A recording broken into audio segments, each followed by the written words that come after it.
be an they are arsehole here. continuously called Nope. upon to pick up extra shifts to extend their shifts from 12 hours to 16 hours or more. Um, Nurses are human beings, they're not robots. Saskatchewan will soon move some patients to a private clinic in Calgary. Alright. Frontline staff Sorry, say it would guys. help if Sorry nurses about could also this. move across provincial borders. With nurse But this professionals is how it's moving gonna from be. one province to the other, there are many barriers. Unfortunately. The struggling Turn that crap off. Okay, so let's see. Am I live here? Yes. Oh, let's see. Am I live here? Yes. Oh, let's see. Am I live here? Yes. Oh, let's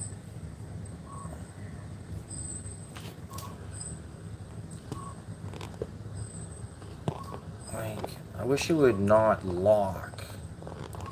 I wish it would not lock. Sound like a retard. Okay. Alright, here we go, guys. Sorry about this. Okay. Alright, here we go, guys. Sorry about this. Okay. Alright, here we go, guys. Sorry about this. Okay, I gotta friggin' in that too. Echo. Come on. Okay, I gotta friggin' in that too. Echo. Come on. Okay, I gotta friggin' in that too. Echo. Come on. Okay, I gotta friggin'. Dang. Rough start, guys. Rough start. Here we go. Just check this out, guys. Let's open with this. All right, brother. This is an emergency transmission from deep in the heart of Texas. U.S. resistance against a global corporate combine, empowered and funded by Communist China, allied with the big mega banks that set up Communist China in 1949. The Communist Chinese have taken control of U.S. telecommunications infrastructure. The Communist Chinese have taken...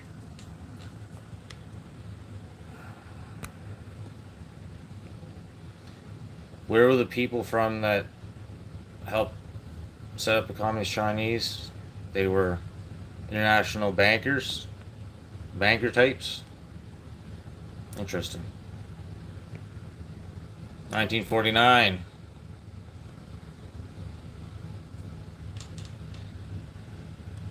control of Hollywood. The Communist Chinese took control of the main universities. This is all confirmed. This is not a drill. Big tech in Silicon Valley is almost completely run by the Communist Chinese government. They've officially become state-run. Apple 100%. Google is now making the transition and announcing a merger and total worldwide censorship. They are now beta testing using me as the straw man, a demonized version of Alex Jones to do that. This is happening. This is not like the other probes before that were meant to get you used to probes and censorship, thinking you would adapt to censorship by just putting up with it. Now this attack is thousands and thousands and thousands of times the magnitude of all previous attacks.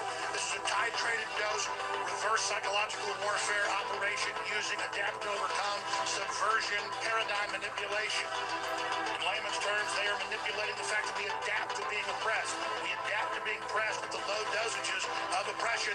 Now when the megaton hits us of the total takeover, we try to adapt to the poison infusion instead of not knowing it's a lethal dose if we accept the dose. Total Internet of Things integration, global social score, complete command and control system. It is the virtual reality AI weapon system now attacking the United States with traitors inside the major security agencies, blocking Trump's resistance of the program and attempting to stop us from removing the tentacles of the Chi-Com/Big Tech Banking Combine emergency situation. I have been chosen for destruction because I brought you this information and have been battering, ramming it out as much as I can. They want to double use me, as they always do in any complex system of mathematical deception, where every angle of my good is turned against us. So they take what I've said, being sincere, build me into an insincere person in the straw man. I'm a person that cares about life and children and is against these wars. And so they make me a herder of children. And then they build me into this lie to then set the distraction while they're actually censoring all of you to make a debate about Alex Jones. So even if I didn't sell out to them, they now use me as an archetype to serve them by being the main distraction. I have now been captured by the enemy in the information warfare fulcrum and it's being used against you. Only your full understanding of this key will break you free from this paradigm. I have given you the transmission. Now break free. I have sworn upon the altar of God eternal hostility.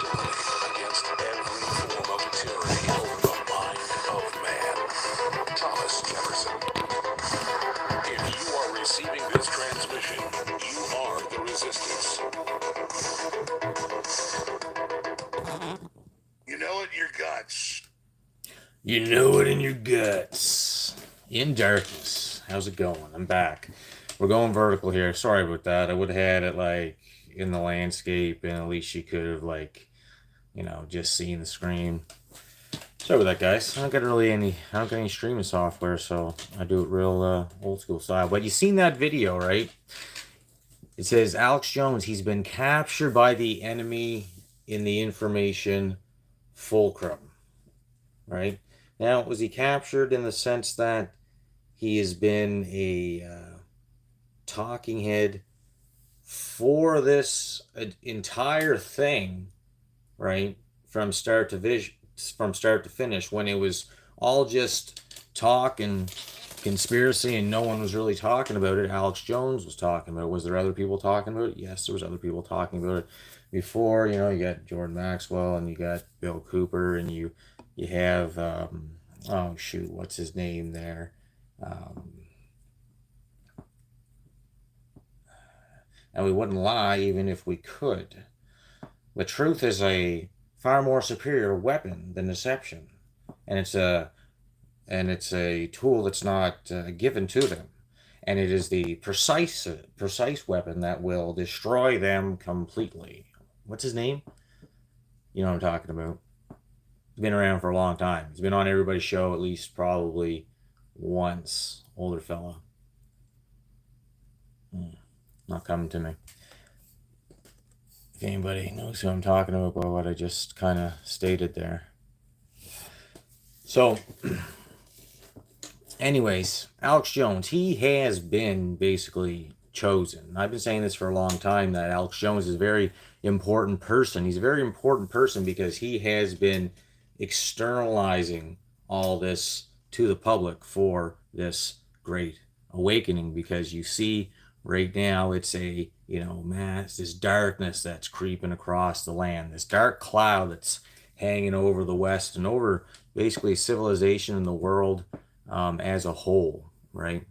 And only by the collective consciousness of humanity can we bring ourselves back from the depths of destruction, right? So man will save himself. Externalization of the hierarchy. Yes, Mary rejoice in Jesus. We're being brought to a point where Jesus Christ is who saves mankind from the wrath and judgment of God, because by man's works alone he could not save himself. He couldn't do it, right? Because God has no sin. He can't be around sin at all. He can't see sin. That's why God's not hanging around right now. That's why he's not hanging around down here with us. Why? Because he can't stand to be here, right? If God was down here right now, if you've seen God, you would die. If God was around, there'd be a lot of probably butt kicking going on, right? You wouldn't want God to come down, right? So you're also not supposed to call on God's judgment either, right? The wicked will carry on until the day that they are brought low, and no matter who they are and when they were and where they come from, at one point, at one day, at one time, they all get brought low, and then they all end up in the same place before the judgment seat of Christ, right? And that's the thing, even those that deny Jesus Christ, at the end of the days, they will end up at the judgment seat of Christ. Him who they denied will be there judging them, right? Pretty crazy, right? He was there to be their intercessor, right?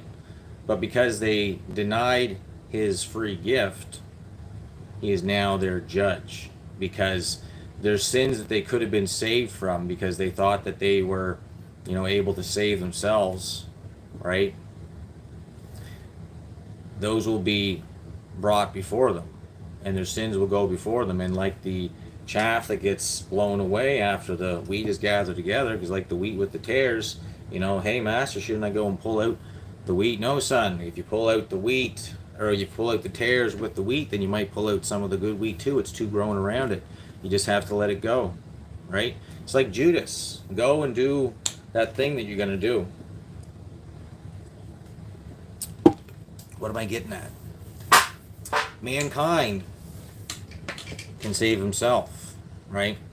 Not by the blood of Christ alone, but by his own works, because there's a teaching that says that man knows both good and evil, and he has the capacity to do both. And man, being created in the image of God, has the spark of divinity inside of him. And because he has that spark of divinity, he has the power to do good. But how does one recognize that he's got that spark of divinity in him if he can't even recognize God's Son whom he sent to die for him, right? He sent for one time and one time only to die for all of mankind before him and after him, right? All to come, right?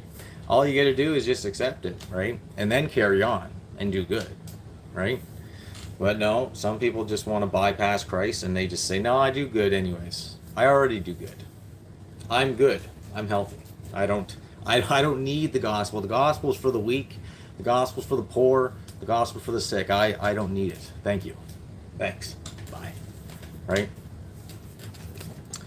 And then there'll be, religious people that will be in the same boat. Well, that's the thing, people. There are religious people that also think that they are sinless, right? And now God says that we will be not held in account for our sins because our sins are washed away if we believe on Jesus Christ. But you still have to live in this world where man judges you by your works, right? And your works go before you, right? And what you sow, you will reap, right? And you can be a religious person and still think that you do no wrong and do nothing but good, right? So when people think about the church and think about religious people and they think about, God and salvation and everything like that, it wasn't always the Christian, right? And it wasn't always the Jew, right? The Israelite, right? It was the Hebrew, right? And before that, it was just man who, in the days when Seth had Enos, that men began to call on the name of the Lord, right? So the kingdom of heaven is not just for people that say that they're a Christian. It's not just for people that say that they're a Jew. It is for all, right, who believe on the Son who purchased them from judgment, right? Their ransom was paid. How's everybody doing? Because thou sayest, I am rich and increased with goods and have need of nothing, and knowest not that thou art wretched and miserable and poor and blind and naked, right? It's bad enough for someone who never believed in God, right, to not give God the glory. But it's another thing for someone who says that they're a Christian or a religious person, and they still don't give God the glory. They boasteth in their own works, right? In their own doings, right?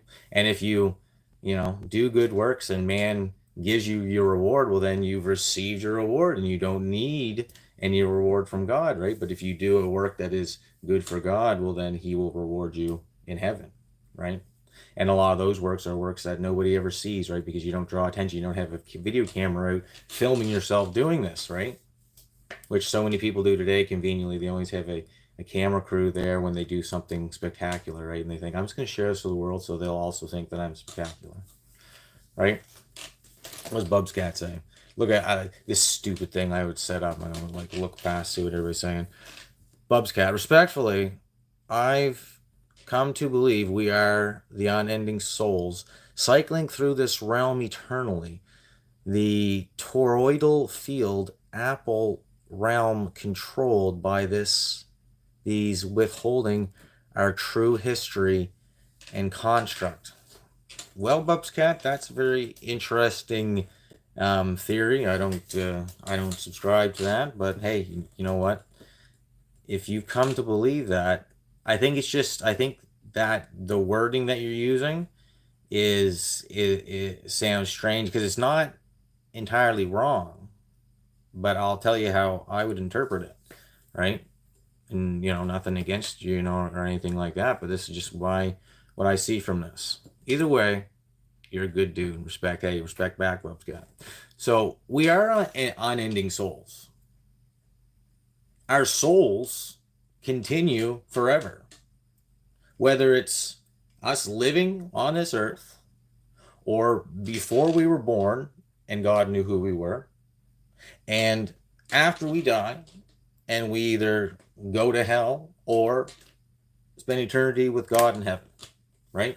Our souls are eternal, 100%. If God knew you from every hair on your head from before, there was a twinkle in your father's eye, before there's a twinkle in his father's eye, before that, right? Then yeah, our souls are eternal, right?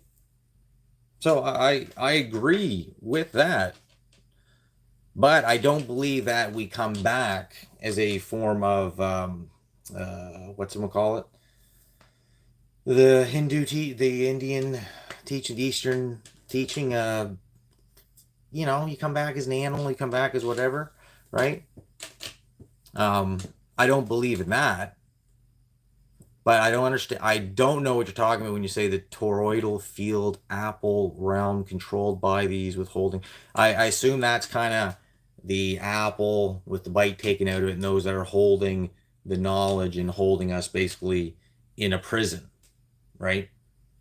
Because here's the thing, the prison is not accepting what God has in store, right? God is playing out, if you want to call it a simulation, but we have to go through it, so it's our reality, right? You might think it's a simulation because God has seen it from before he even created all things to how he's played it all out in real time throughout all of history, right? Because there's a certain amount of people, there's a certain amount of souls, okay, that are going to be harvested and are going to be with the Lord forever. And it's a great harvest. And then there's also another harvest that's of the winepress of wrath, right? And that's a totally different harvest of souls, right? So they are withholding the truth. They're holding the truth that Jesus Christ is going to return and rule this planet. That's the simple fact. They're hiding that truth, and that we have the opportunity to be sons and daughters of God, right? If we go to him boldly and say, Lord, I am a sinner, and I believe that you sent your son, Jesus Christ, to die for my sins, to pay the punishment for my sins. I believe that he was crucified, buried, dead, and that he was risen again on the third day, seen by many, rose again from the grave, seen by many, and now sits at the right hand of the Father, awaiting till the time when the seals are open, which begins the cascading of events, which is known as the end times, that gets coagulated with a bunch of false end times, right? A lot of basically bringing in the end times, provoking God, right?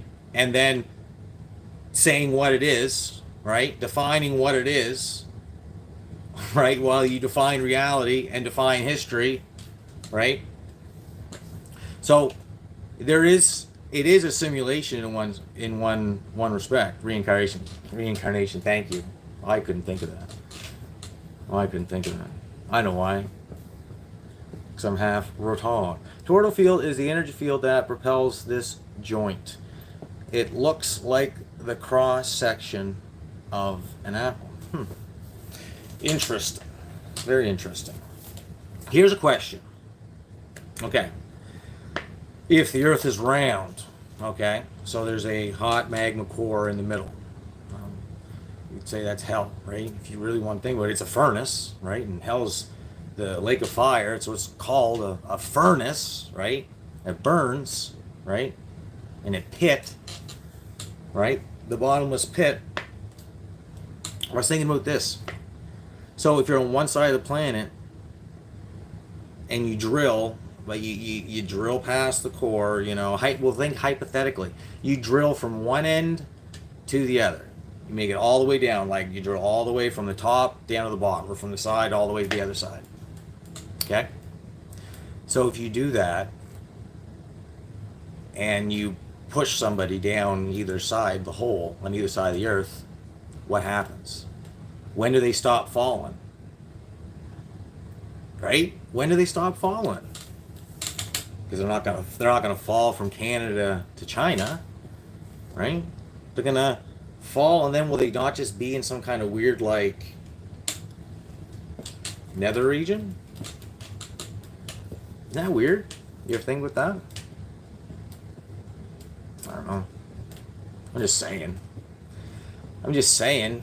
I never heard anybody really talk about that, but to me that's a theory.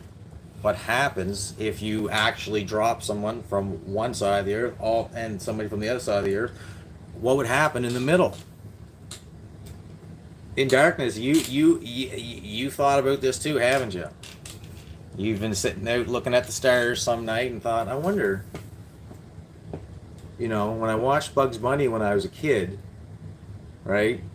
And when he hits, you know, Elmer Fudd with a hammer over the head and knocks him all the way to China, right? Or something like that. Jones is a player. You know what I'm talking about, Indar. Jones is a player. It's a big sky in Sask. Yeah, for sure, man. It would look gigantic in Sask. Saskatchewan? Saskatoon? In Sask. Yeah.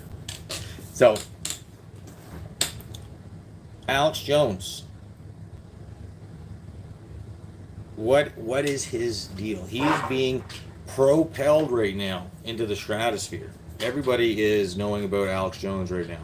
His trial, he's not on YouTube, but he's all over YouTube right now, right? And it's all in negative lights. And whatever you think about Alex Jones, right? Because I've watched Alex Jones for a long time. Watched him for a really long time, since 2004, 2005. It's pretty young, right? And I didn't even come across something of his and then be like, oh, I'm onto this. It already started working in my head where I was just thinking about things, because it was right about the time that global warming was really starting to get pushed and stuff like that, and they were showing lots of stuff, and I'm like, what's going on? You know what I mean? Automatically it makes you think all these weather events, like they're pushing these events and talking about things not in a biblical end times manner, but they're almost speaking of it as if, you know, there's this end times thing going on, and then you know global warming, inconvenient truth and stuff comes in. Everything's going to be underneath the water and stuff, right? And I would go and search on the internet, right? And I didn't go on YouTube back then. Was YouTube even around in 2004? But I would just go on the internet, and I would just think of kind of lines, you know, conspiracy theory, Roman Catholic Church, right? And I would just look up, or I wouldn't even do that. I would just start looking up stuff. And then when I would be reading through these different websites, because there used to be a lot of just websites that had just information, archives of information. And a lot of it, I remember when I first started seeing it, I didn't know a lot of it, if it was even legitimate or not, or if this was somebody that was just going on and making these web pages. It would just be like information and like writings and everything like that, like all like stacks and stacks and stacks and stacks of archived information and all this, talk about Jesuits and Rosicrucians and the Illuminati and all these different things like that, and about the Catholic Church or against about Islam or about Kabbalah and different things. And I would look at those things and I would make note of different words and sayings and references, and I would make connections, and then I would look up those different things. And I came across Alex Jones more so because I was looking at the Jesuit kind of side of things, and how did it come up? It was just almost like conspiracy and church related stuff. And because Alex Jones always kind of played in the area of being a Christian, right? So I seen the Bohemian Grove, the Order of Death 322, right? That was one of the first ones I seen. And then of course it was some of the more the 9/11 stuff or whatever, right? Because 9/11 I didn't really look at until about that time, right? Because I would have been, grade, what grade was it in 2001? Grade 9 or something, right? So I didn't really look at a whole lot of that stuff then, and it wasn't until basically after or in college that I started going down these rabbit holes, right? And it didn't happen at the beginning of college, because at the beginning of college, all I could do is party and go out and stuff, right? Wasn't concerned with anything else. And then all of a sudden, once I got on to this kind of looking information and back into reading my Bible and everything like that, then it was, it just kind of basically eventually took over my life, right?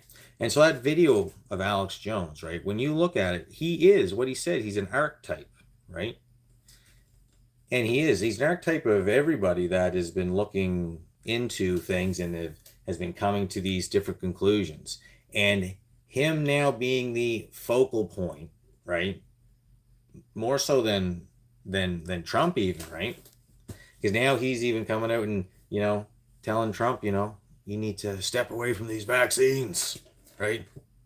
And we'll forgive you, right? And I'll vote for you. And, wait, what's that? That's right.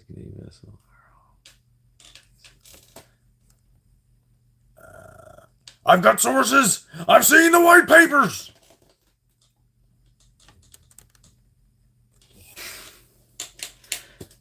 So Alex has been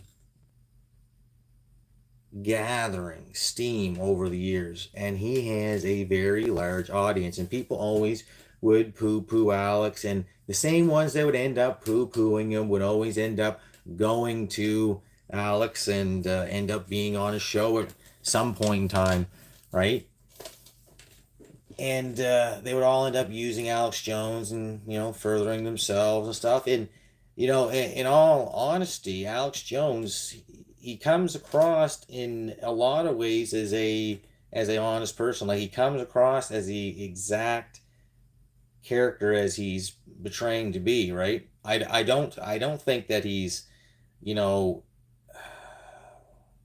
I don't think that he's some kind of, he was trained in some kind of secret lab and he was brought forth to, I think he just, this is the position. He did work for that, what was it? Was it Stratford?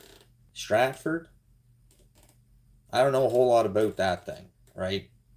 But that's almost where they birthed the Alex Jones character, right? And then because Alex Jones maybe is a character, they had that comedian there that everybody says that he is, that died, and it's really Alex Jones. He just, because he was in conspiracies and, and he just became Alex Jones, right? Well, that could be a very careful smokescreen for the actual character of Alex Jones, right? And the court documents from the Sandy Hook stuff and everything, right? He's an actor, right? And everybody was going with, he's an actor. I don't think that he's necessarily an actor. He does put on a act, but I don't think he's an actor, so to speak. in the sense that he's fake. He's an operative, right? Plain and simple, you know what I mean? Like, the guy's got to be an operative. And what do I mean by an operative? His plan is to eventually, get to a spot. That was the whole plan, to eventually become basically obsolete. That there'll be so many people in the movement that he basically eventually just ride off into the sunset. Right? Well, wouldn't that be kind of convenient if Alex Jones stayed around, like really rallied up all the resistance, right? Finally got them all together, and now it's coming the time when, they blocked Trump from being president because they really did all that stuff, right? They now found him guilty and are fining him all millions and millions and millions of dollars for the Sandy Hook thing, right? Which, again, that whole trial is all just a landmark for how they're going to treat anybody that was associated with Trump or Alex Jones in the future. That's what they want to do. Now, can they do that? I don't think they have the ability to do that, but that's what they would like to do. But if that's what they are going to do, if it's that big of a thing and Alex Jones is part of all this, then he just rides off into the sunset and they take down everybody that has been in association with Alex Jones, has bought products from him, that's been part of his operation for 30 years or whatever, right? Is that what it all is? And then he flies off to Israel, right? They get all the good goys get raptured off to Israel. I don't know, but there is one thing, that he is being used for sure, right? He is definitely being put up there as a main player and a very big figure in the events that are coming. A distraction. He called himself the main distraction for what they want to do to you, of course, right? And you can look at, somebody like Jeremiah McKenzie, raging dissident. Maybe you don't go by Jeremiah. Maybe that's not your. Maybe it is just Jeremy McKenzie. They paint him out, make him a straw man, right?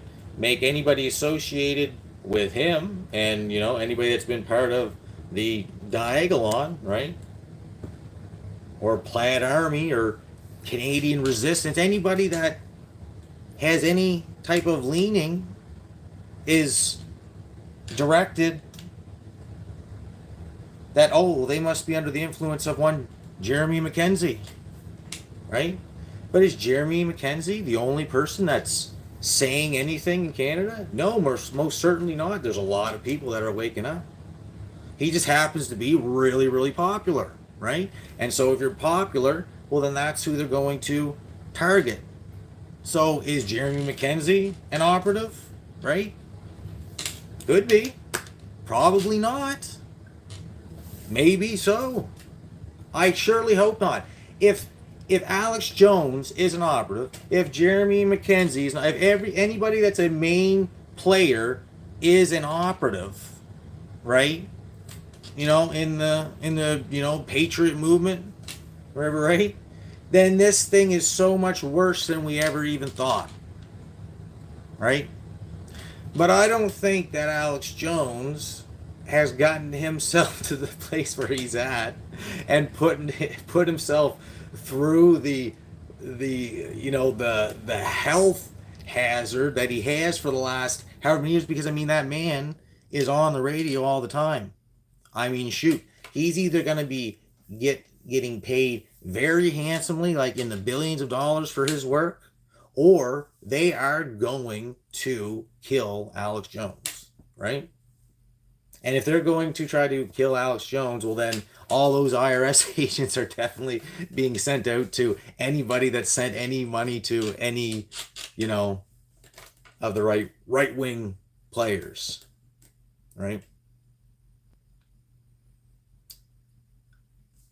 And so when we have to have this debate on, oh, well, I don't know if I trust them or whatever like that, then we don't become active in what's taking place, right? We just kind of, you know, go back and we, distance ourselves, right?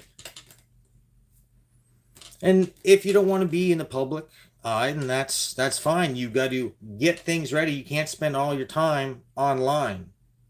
The point is about Alex Jones or Jeremy McKenzie or anybody else, again, that is got a large following, is that they have a large following. So their stuff will get sent to places and people will see their stuff. And if they're talking about the subject matter that, hits close to home, well, then they are the voices, right? But you still have a role to play. We also have a role to play. I still have a role to play. And I was on a little bit of a hiatus, right? Why? Because I just felt dumb and silent for a little bit. Or I just had to sit back and just kind of watch how things were taking place, right? Because sometimes you just got to sit back and you got to watch and work. Your head down and be looking up, right? Your head's down, you're working away, but you're seeing everything that's going on around you, right? And then when it's time, then you speak, right? Then you say, pick your time. But I don't like the whole idea of purposefully, when you're in a position of power, when you could do something, when you actually have the ability to affect a lot of change really quickly and with a lot of people, when you don't do it. And I'm not talking about Alex Jones or anybody like that now. Now I'm actually talking about politicians and opportunists, right? And those that maybe are in the, patriot, truth, whatever movement, right? Right of center slightly, right? If you are in that movement and you're a grifter, then you are a piece of shit and you won't last, right? You will be found out, right?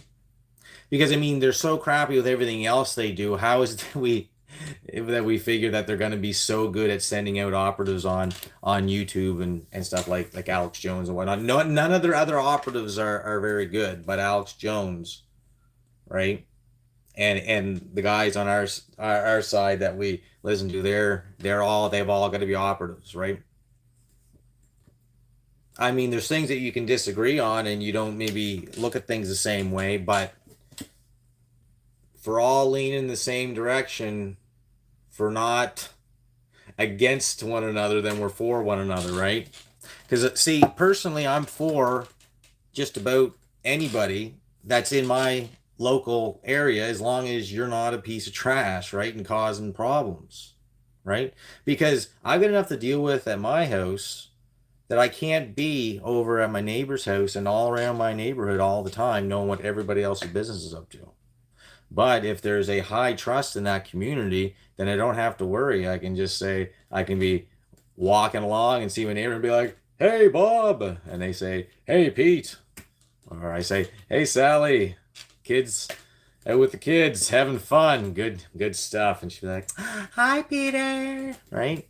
That's great. That's awesome. But how many communities can you do that with, right? You see more forming where there's a good community starting to form and whatnot, where you're starting to know your neighbors and everything. But so many places you go, like, there's no community. Why? Because most of the people that are in the community now aren't from the community. They're not even from that country. They're not even from that side of the world, right? And how do you expect to have anything in common? Especially with all the division and propaganda that everybody's fed. But I'm digressing.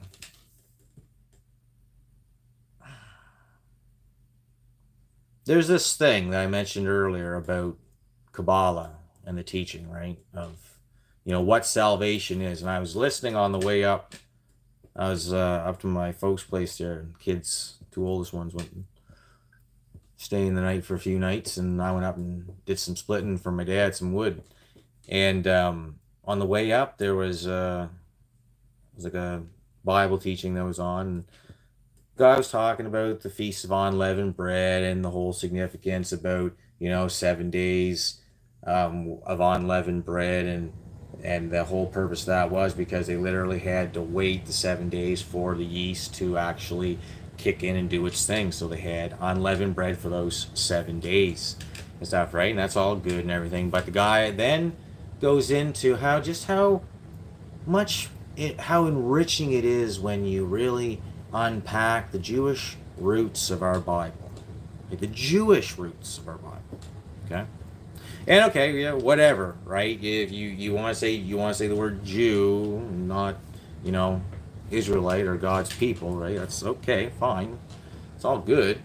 But he gets into talking about this rabbi. And he's a teacher of Kabbalah. Or no, sorry. He's a professor or something like that, a teacher of the Talmud. Okay? And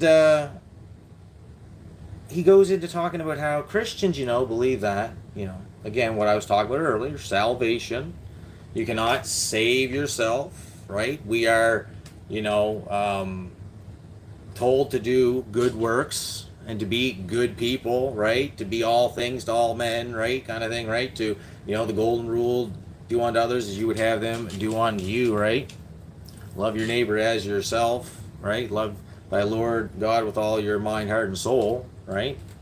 You're told to do all that. You're not told to hate anybody and to be nasty or anything like that, but you're told to reject sin, right? You can't have sin around because it'll fester and it'll create an infection, and then there'll be, it'll have to be an amputation, right? You can't have that. Mankind is not born with the spark of divinity.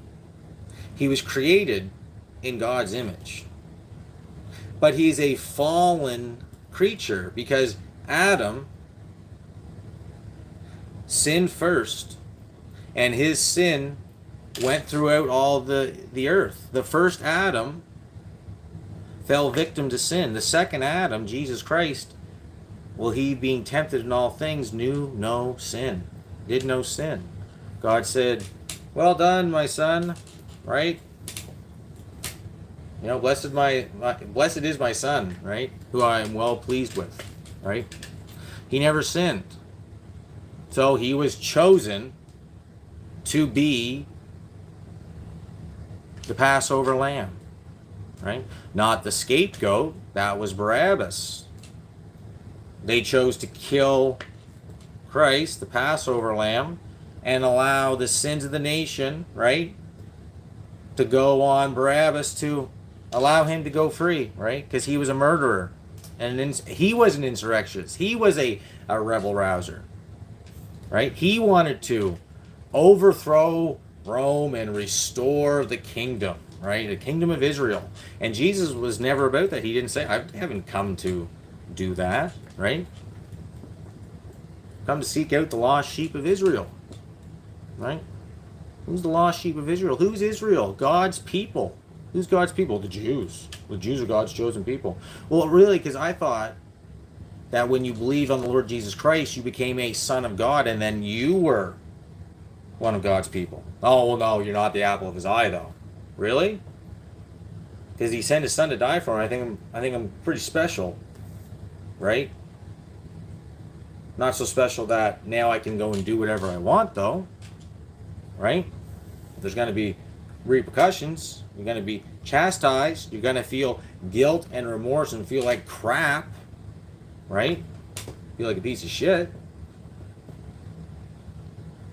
But you are unable to save yourself, because if you fail in the law in any way, then you're guilty of failing the whole law, right? And if you sin once, well, you're done.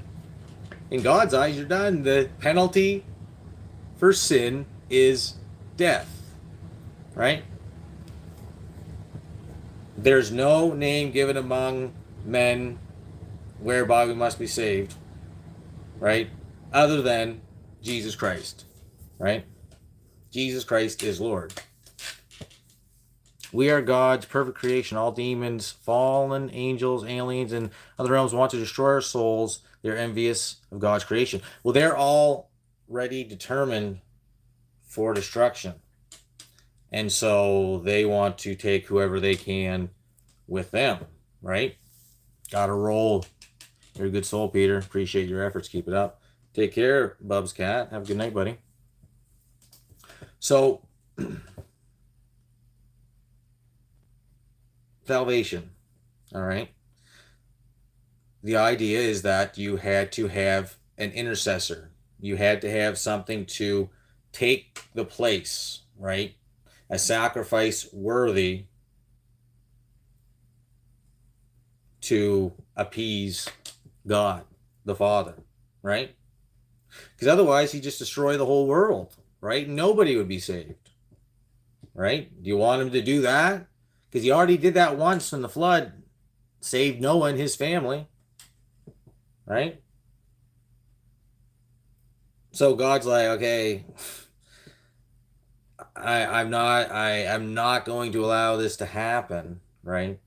But all these things have to play out. So I'm going to give them the blueprint, right? Which is my word. Except for when you get the blueprint for something, you don't necessarily see all the little ins and outs. You don't necessarily know all the nuance. You don't necessarily know all the little details, right? You got the blueprint in front of you, but you don't have the experience, right, of understanding. So you can see it, right? You've got the blueprint. He's told you everything, but you have to kind of still build the house, right? The house isn't just there. You got the blueprint for the house, but you still got to build it, right? And building it is different than a blueprint. A blueprint is nice, and it's right there. You see what you see, right? And it's like, oh, that's, very precise, right? Well, then you got to actually build it, right, to scale. So you got to actually see the things take place. Not everything is as cut and dry as just saying, this is it, right? God told, well, it is in one sense, God told you what the ending was from what the beginning was, right? And so you've got to navigate on that straight path through it, right? Wilford Witchgate, exactly, Peter. I hope I made sense there when I said that. Sometimes I really, you'll see me like kind of repeat stuff, and because I'm trying to think of a word and I just can't get it out, and not because I'm searching for a word, but when I'm talking like this, sometimes I just can't draw a word that is fitting for what I'm trying to describe. I hate that. I hate when that happens. But anyways, so there, salvation. I've kind of laid out what salvation is, right? You cannot save yourself, right? No good works that you do. Should you do good works? Yes, you should do good works, right? Is doing good works a bad thing? Well, no, of course not. Are your good works going to save you? Well, no. How can they save you? God hates sin, and you've sinned before. Well, I don't sin. Well, how? You just lied, because you sin. You sin whether you want to admit it or not. Just read through the Bible. Read through the Bible, and you'll know that you have sinned at some point in time, because you'll read a story and you're like, oh shoot, I did that. That's me. The Bible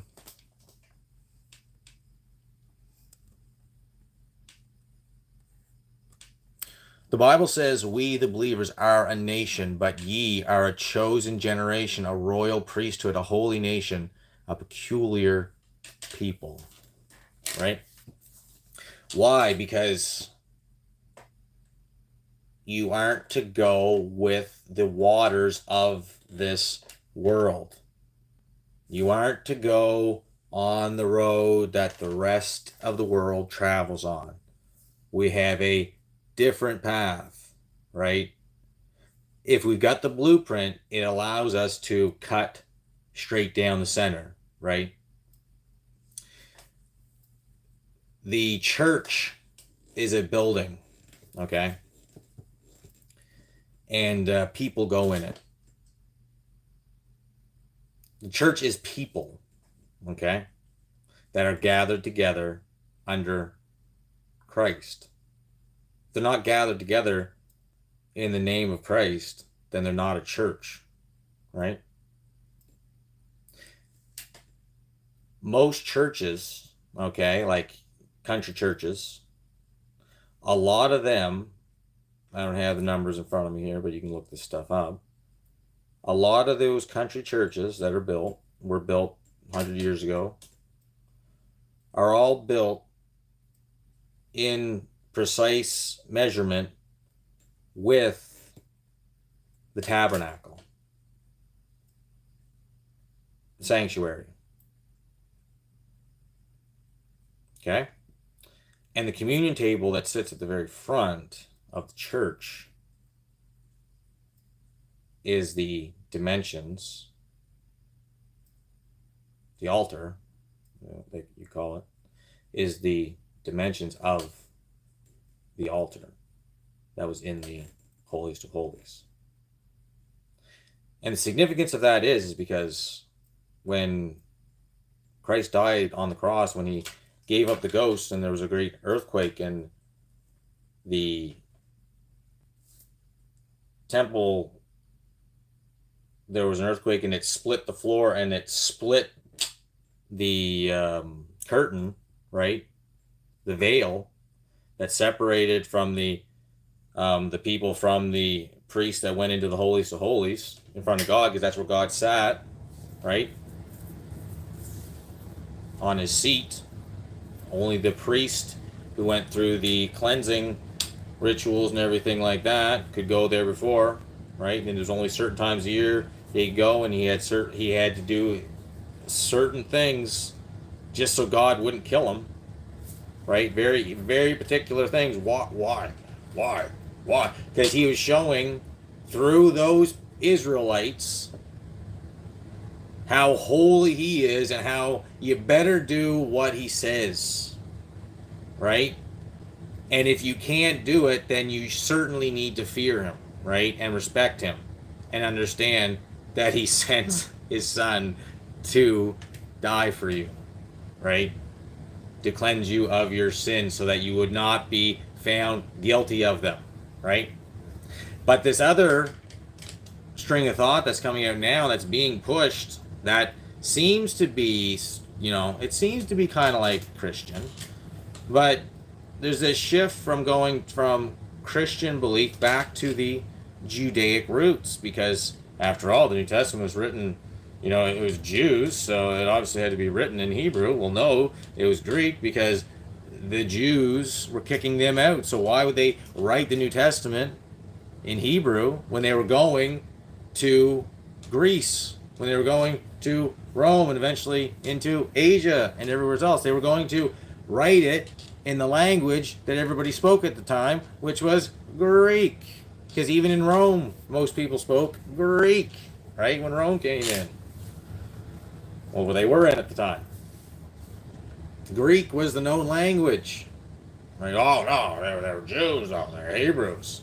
Yeah, but how come it was only Jews that persecuted them for the longest time? Like, it was the Jews that followed Paul from town to town, city to city, and the other prophets, or the other apostles, right? And accosted them, murdered them, stoned them. That's who it was, those who practice Judaism, right? Those who say they're Jews and are not, right? Because again, they've given up their promise. They've given up their the communion that they had with God by taking their religion and making it their God, because it tells them what they want to hear, right? Because they rejected Jesus Christ. They rejected him as the Son of God. They rejected him as their Messiah because he wasn't going to do what they thought he was supposed to do at the time.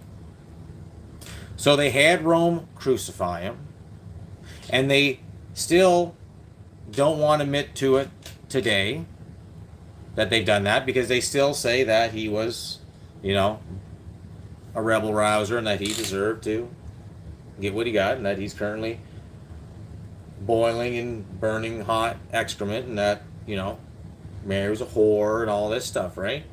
That's what the Talmud preaches about Jesus.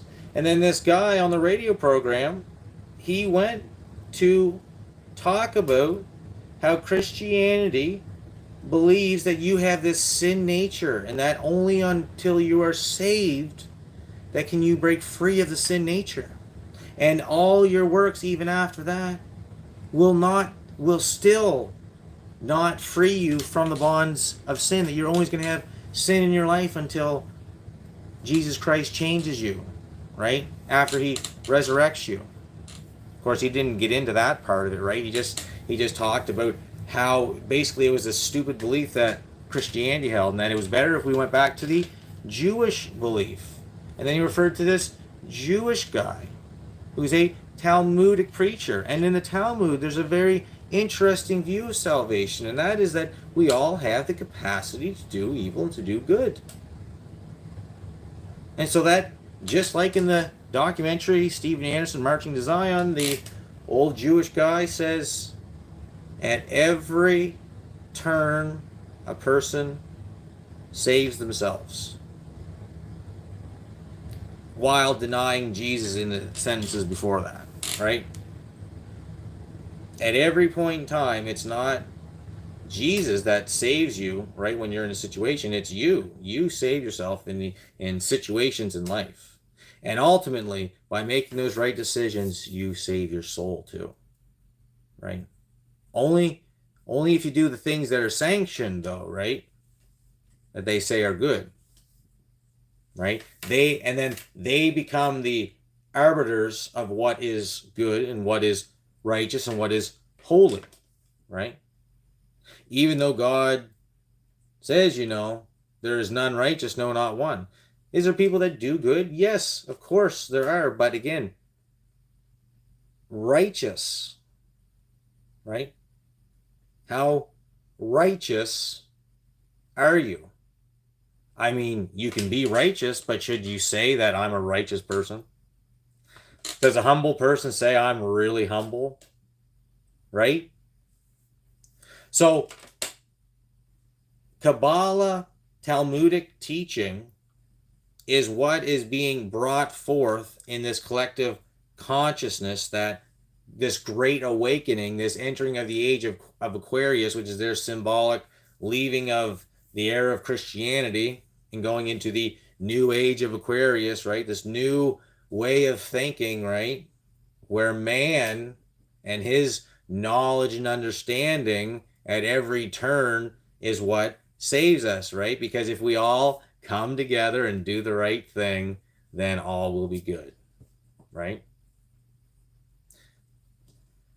But again, they'll do that and they'll deny the Lord their God, right?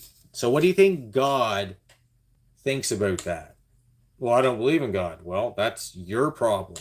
That's your deal. You should believe in God, right? How foolish are you not to believe that there's something more than you, right? Really think about that. If there's no God, then you are very insignificant. And what do you save yourself from? Why even do good? Right? But these people, they think that they can reach out and take from the tree of knowledge of good and evil, and then also reach forth and take from the tree of life. That's not so. That's not how it works. Jones would be dead already. Yeah, and that's what everybody's always said. How come he hasn't already been taken down? Well, again, if he has been captured, right, in the information warfare fulcrum, right, to make the debate about Alex Jones.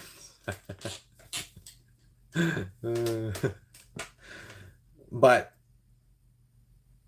yes, but they want to use somebody like that, and whether or not they bring him in, right, or they allow him to continue on until they decide to destroy him, because they allow him to continue in what he does until they have gathered enough evidence that they feel is necessary to say, see, this is our red herring. This is why we can send, the government agents after this guy. This is why we can send the IRS to your home and take all your stuff, right? This is why, we can charge you with terrorism and call you every possible name in the book that is evil and wicked, right? They take you that, loves your country, loves your family, loves, your neighbors, loves your, friends, you love your country, you love God, you want to work hard, and that's turned around against you as if you're the problem, right? So again, what is the ultimate thing here? That can't possibly be sustainable. So this is where we see the Third World War of Albert Pike, and this is what has been talked about. This is what we've been saying for years. This is the Great Cataclysm, and Alex Jones knows this, right?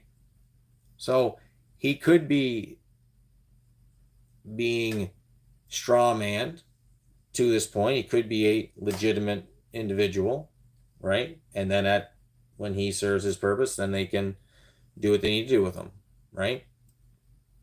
But I got to say this, when you think about figures in history, polarizing figures, you think about Adolf Hitler, you think about Nazi Germany, and there's this thing where it's either Hitler's bad, the worst thing in the world, and if you're, have any, questions about World War II and the Holocaust or anything like that, well, then you're in league with Hitler.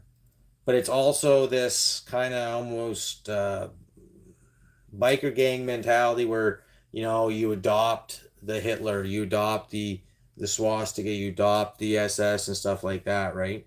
And one of the big things, starting off when you first seen a lot of different guys coming out in the last few years, is in a lot of the chats in DLive and stuff like that, it was just like meme after meme of swastika and Hitler memes and all this stuff like that. And again, this is the truth, guys. The situation in Germany, the Weimar Republic, was a very bad situation. All of the Bolshevik, communist, civilization destroying policies and left-wing ideologies were being brought into Germany, and they had infiltrated into all the halls of power in Germany, and education, finance, and everything like that, right? The same people that set up China, right? In 1949. And, all that stuff was in place. So the German people rightly saw what was happening in their country and said, hey, we need to do something about this. And so people started getting together, right? And, one Adolf Hitler, he had a group of brown shirts, right? And I mean, they were his boys. They were through thick and thin. I mean, some of them would have gotten shot with them there when they all went down the street and all lined up, and, when they all got shot in that line. Those guys did all the major rallying and, Streetnik style, beat downs and just, they were the crack troops, right? When Hitler was coming into power. But once he got to power, once he was made chancellor, once he was named Führer of Germany, well, then what did he do to the brown shirts? His most loyal people that were down for the cause, that believed to the point that they were willing to go and, put in the work to get Hitler elected. And what did he do? He killed them all. They were all murdered. The brown shirts were all murdered. But hey, Hitler was good. He was Catholic. He was trad cat. Hitler. He was just kicking out the Bolshevik Jews, man. Right? He was doing the world a favor, right? He was just thinking about the white man. Right? But was he? Why did he kill so many of his boys? Why did he kill all of his boys? Right? Why did Hitler kill all of his boys? That's what I want to know. And brought in the SS, right? Brought in the deadhead. And that's when all the occult stuff happened, right? The occult crap. No, that's just, that didn't happen. Yes, it did. That's the thing, it did, right? You don't have to say that what was going on in Germany wasn't a bad, you don't have to say that what was going on in Germany before World War II and the response to it, you don't have to say, oh, that's Nazi. You don't have to be all Nazi, anti, Germany and all that because of what happened. You can understand what was taking place, but then you can also understand the bait and switch that happened, right? Like, Hitler, did he even die? Was it even confirmed that he died? Did he go to Argentina, South America, right? Obviously everybody knew. All the other SS guys went down there, and there's children. They had children down there. That's why there's all kinds of blonde hair, blue eyed, and redhead, blue eyed people down that way, because that's one of the places that they went. Other places too. Now again, whether Hitler went down there or not, or whether he shot himself in the head, or whether the Russians put a bullet in him, or what, doesn't really matter. That is the distraction, right? I don't believe the Holocaust happened. Hitler was awesome. That's where you go when you go from, hey, maybe there was more to all the events of World War II, right? To just saying there's nobody died at any camp, right? Nobody died, right? You go from that and Hitler loving, right? Or you've watched every Nazi propaganda movie on Netflix, right? And everybody modern day, you're just looking out all over the place for Nazis to be creeping up, right? That survived. Well, they did survive because they brought all the scientists over Project Paperclip, right? Oh, get out of here. Not you guys in the chat. What's going on here? It's true, God's people, I should say. Jones would be dead, right? Everyone should know a little Greek. I know a little Greek. My neighbor down the road. He's literally a little Greek, eh? He's the little Greek on the block. Little Greek. And the disciples came and said unto him, why speakest thou unto them in parables? Why speakest thou unto them in parables? Because they don't have the eyes to see and the ears to hear. That's why I'm speaking to them in parables, because if I told them and showed them, which I do, show them in miracles, and I tell them different things, they won't understand it.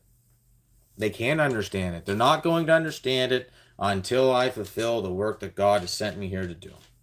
Right? I got to go to the cross. Right? I got to go to the cross. I am here to fulfill my Father's will.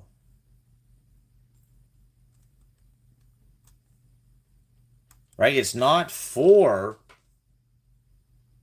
the perishing to understand. That's a harsh statement. When they had the opportunity to know God, they denied him, and they knew him not, and they forgot about him. They relieved themselves of any thought of God, right? And by doing so, they gave themselves over to vile affections, right? To do things that are inconvenient, not natural, right? Men lying with men, women lying with women. It's always one extreme. It's always one extreme or the other. And then we fear. This is the thing. This is how they get you too. We fear that. Well, we got to be either left or right. But if we're not left or right, then we're center. And if we're center, well, that's not good either. Right? So they kind of get you. They get you in the whole paradigm. But the whole idea is, if you're on the right or the left, is you got to navigate the right or the left, or you got to navigate those things. What's far right? What's middle right? What's far left? But center, you're going straight down the middle, right? And when you are center and not affiliated with the right or the left, then you can actually understand things for what they are, right?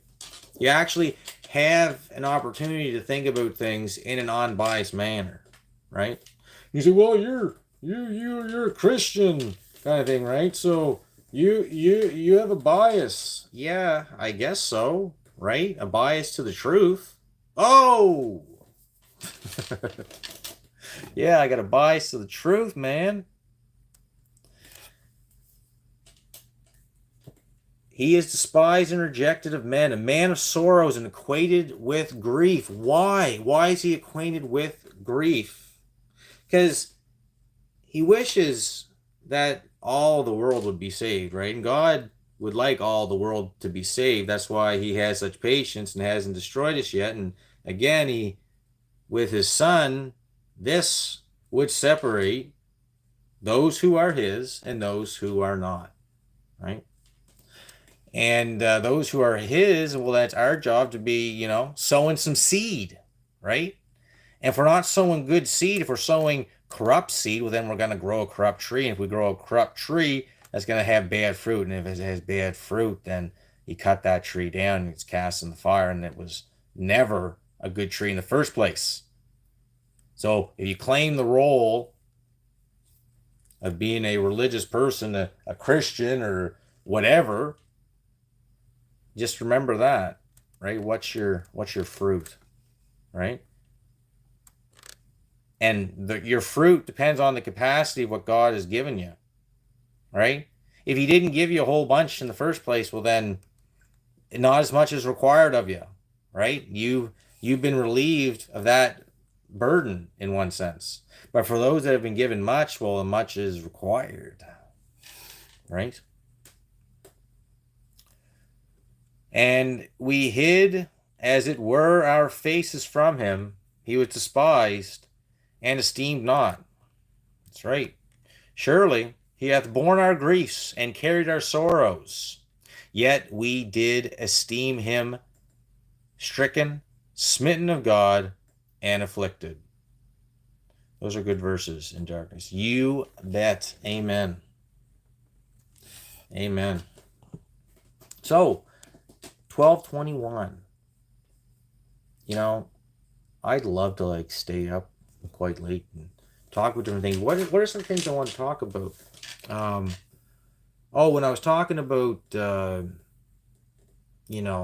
people that have voices and stuff, right? I mean, you got to think about it. If you are a person that just has a voice that is speaking, you are speaking because you're not supposed to just use actions. You're not just supposed to, lash out and be brash and do crazy, insane things. Those things are reserved for exceptions to the rule, right? When it's time to do something serious, right? In a very quick, matter of time. But if you're a person with a voice, you're doing what you have in your capacity. you're a person that's in a position of power and you do actually have the authority. You're in the position to actually make change, and you make no change, and you use it as an opportunity to further your own career, much like what the, progressive conservatives are doing at this point in time. They could have said things, even if you wanted to give them the first year of COVID, even if you wanted to give them that, right? You could give them that. They still didn't say anything. They still went along with everything right up until after the election. And now finally, after the election, as some steam has been picked up from different things that have taken place, right? The trucker rally with, James Topp walking across the freaking country. James Topp, top-notch top shelf, right?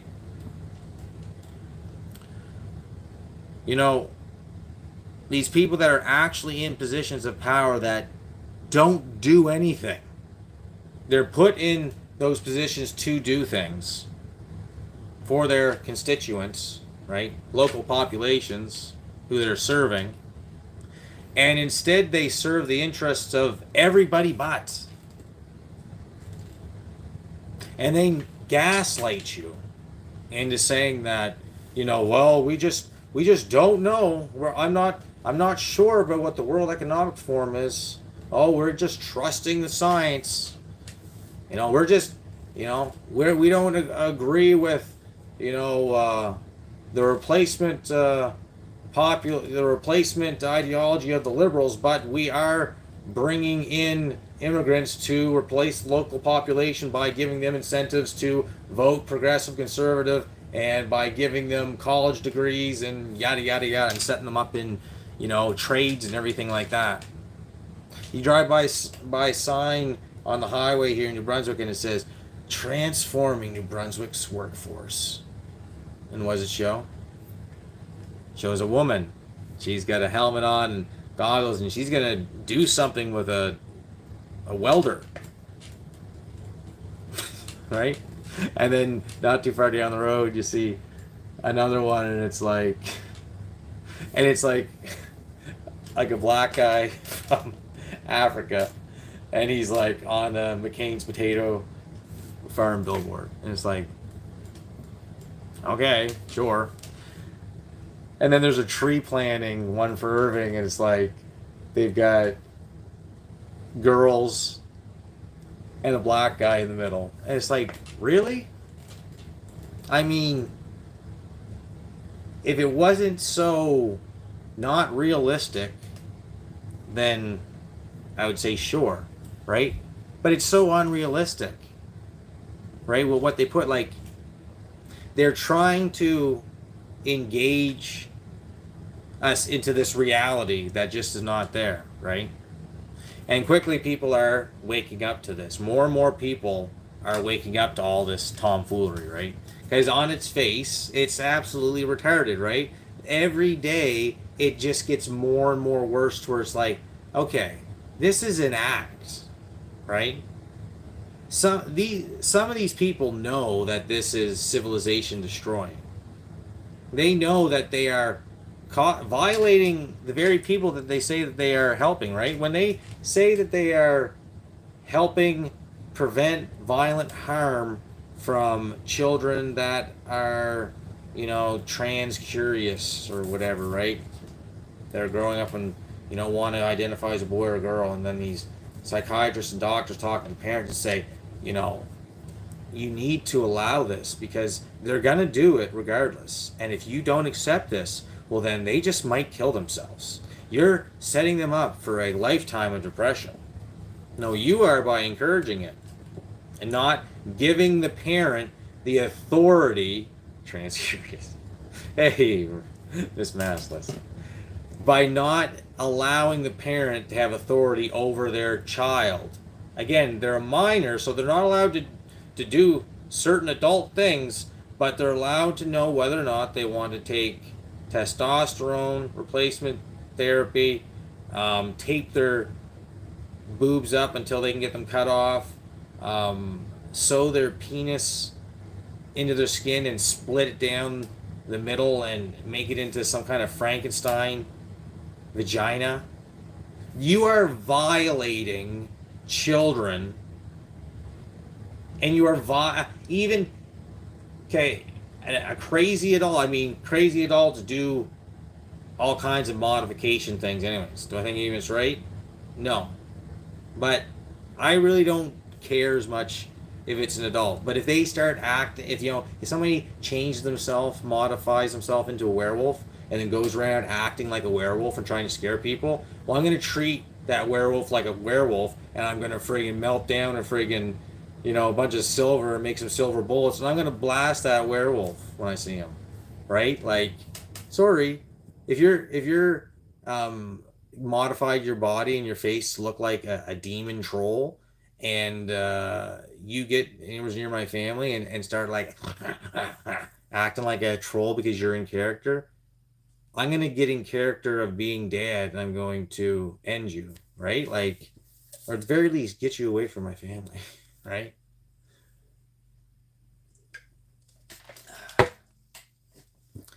So these people are violating children, but they say that you are causing violent harm to them potentially. Violent harm means that you are violating somebody. You're not violating them, right? You're stopping them from making a decision that they cannot go back. Oh, they can always reverse. Yeah, and probably kill themselves, right? I mean, just the side effects and the things that they have to live with after this, like just the complications from it alone, is very disturbing. And the fact that there's any surgeon or doctor or whatever that would perform these procedures, right? Obviously, they get paid money to do it, so of course they're for it. Like, healthcare is really death care in this world that we're living in, right? Law and order is really just abject criminality, right? Charity is greed and embezzlement, right? And good is evil, right? And it's so obvious that you have to see that these are the destroyers of civilization. And now that more people are waking up to this, you have to see that the general populace is going to resist this movement at the turning as the pendulum swings back, and it's going to go so far back the other way. And how bad it's going to be, what it's going to look like, I don't know. I don't know what it's going to look like here. It's looking pretty bad. Charity is tax evasion. Yes, it is. Yes, it is. They call it charity, right? Oh, you give a bunch of money to a charity, and then that money never gets to the desired place that it's supposed to go to, but it ends up, buying, really expensive office chairs, right? District 9. It's getting late now, so I'm starting to get stupid. It's so obvious on its face that it's got to change, right? And the big change, the big awakening that's coming, right?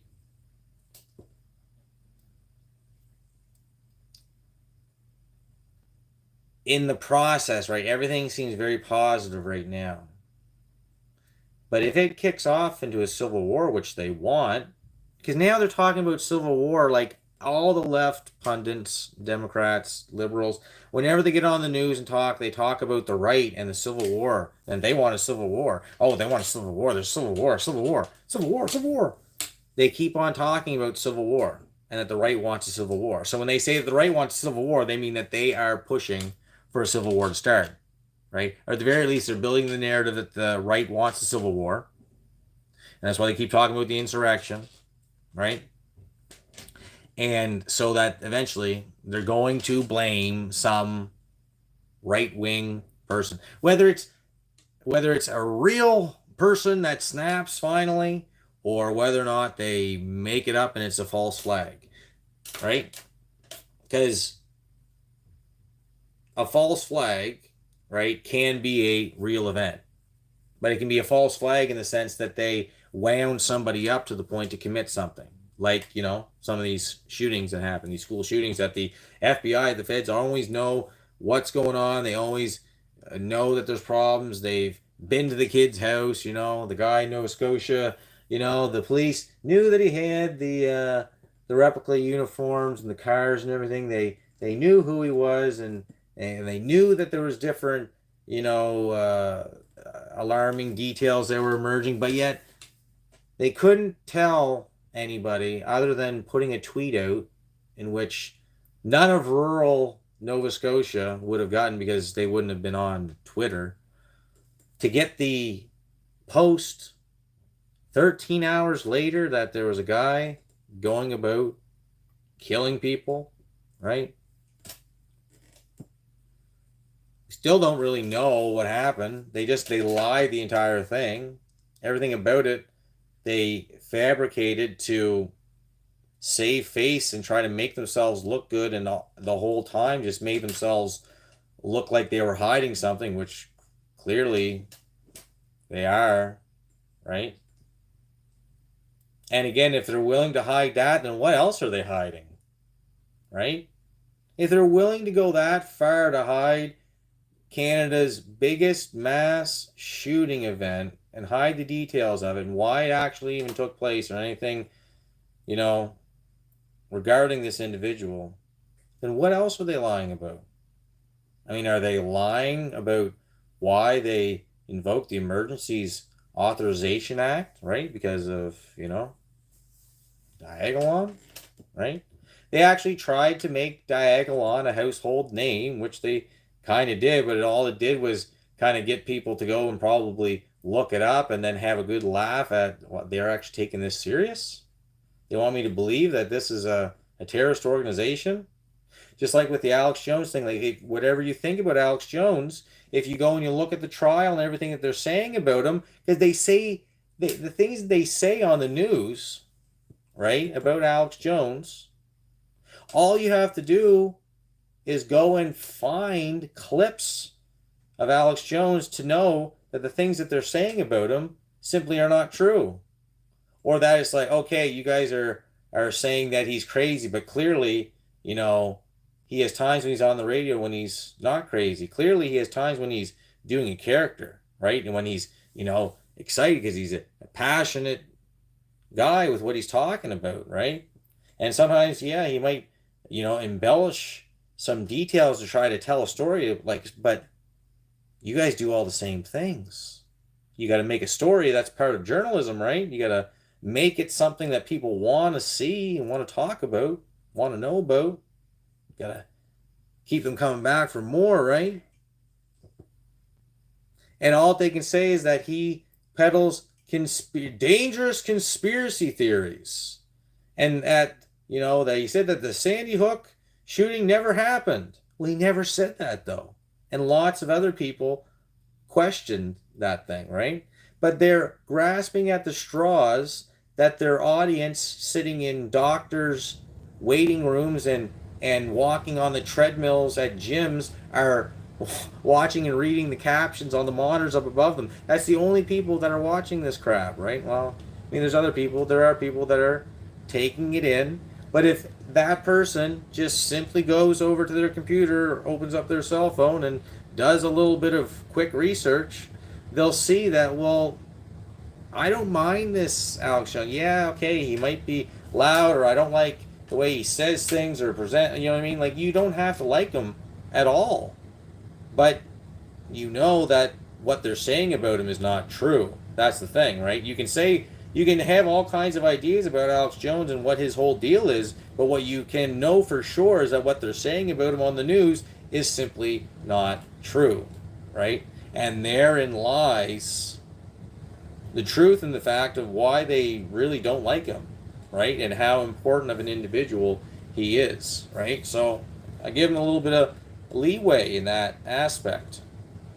But Alex Jones has said something. He said that, we're about ready. We're at a spot. He said this back before the insurrection, the gathering at the Capitol, where Capitol police officers allowed citizens of the country to enter the Capitol to go and take pictures, and but then the party was disrupted when they shot a woman in the head and called it an insurrection and a terror. The worst terror act of terrorism that's ever been committed on American soil. Worse than 9/11. Right? So he was saying before that, at that rally, about it, that we are at this point where it's going to get really bad, but then it's going to get really good. And that's going to be the final revival before the big push when the Antichrist comes on the scene. And that he said that. He said, when one of the rant before the speech that he gave, like the night before the January 6th, he talked about Christ and what Christ accomplished on the cross and being raised up on the third day. He covered it pretty good, right?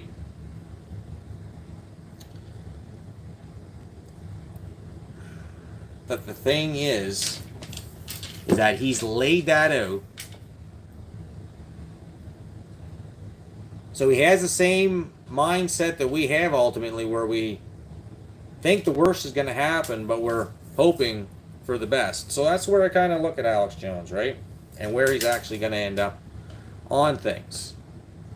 And again, if he is a operative for them, well, then this thing is even worse than we could have ever imagined, that they would go to such great lengths to get every single individual, that they wanted to purge on a list. Right? Then it's really serious. Right? It's way worse. It's way worse than we even imagined. If that's the case. Okay? So you can think the worst of it, and you can hope the best, and that he just misspeaks, and that he actually is who he says he is, right? That's my hope. That's my hope for Alex Jones. I don't want to hate Alex Jones. There's a lot worse people in the world that I don't like, right? Alex Jones, I don't have that much. I don't have any reason to hate him unless he is the ultimate deceiver, unless he's a false prophet. Maybe the end times false prophet, right? Maybe when they kill Trump, that Alex Jones is going to say, this was going to be our savior. Worship him, right? No. I don't know about that. Because the whole Trump thing, that's also what he get captured in, this whole thing with Trump. And we see right now everybody's slowly starting to go back to the Trump thing. And when it comes down to it, if Trump would come out and deny the vaccine and come out against it, people would forgive him, right?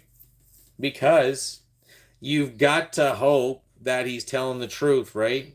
And just like Jesus allowed Judas to go and do what he does, we have to allow our enemies to operate in the realm that they operate, right? Because if we just were paranoid about everything, then we would never get anything done. You'd never talk to anybody. You'd never trust anybody. Should you trust many people? No, probably not. But you got to have a certain level of trust. If you don't have any trust in anybody around, then we're in really bad shape, right?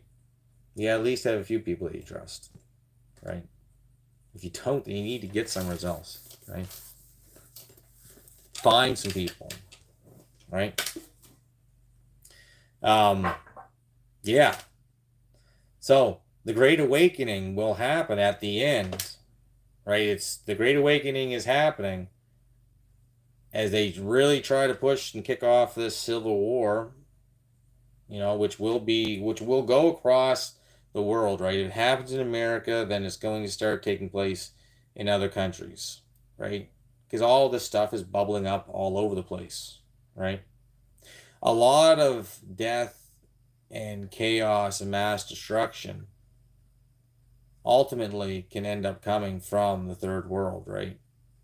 Because if the first world continues to, you know, decline and everything like that, and they have food problems, like everybody's going to end up beginning to focus on their own country as supply chains and stuff like that continue to, go down, right? As they create more food scarcity, because it's not that there isn't any food, it's that they're making food scarce, right? They're getting farmers to call their herds, they're getting farmers to plow under their crops, they're poisoning crops, they're using weather technology that's dry, causing droughts in certain places, right? They are putting poison in the foods, right? They're putting mRNA in certain foods, right? They're shutting down food plants, right? They're shutting down food plants because of outbreaks. Food plants are burning down at record pace all over the place, right? Everything to do with food production, it seems to have a problem. I mean, if that's not warfare, siege warfare, then guys, I don't know what else is, right? All these attacks are all taking place to weaken the country, and if our country is being weakened like this, then countries that rely on our money and aid, well, they're going to have a hard time too. And if they're not getting the food and the supplies and the stuff that they need, well, then they're really going to be in a rough time. But at the same time, if every country begins keeping their own stuff, right, then they would have enough food for their own people. But everybody wants to make money off of, selling their goods to the West, right? So the West will always continue until it's bled out completely. And then God sends a big rock and puts it under.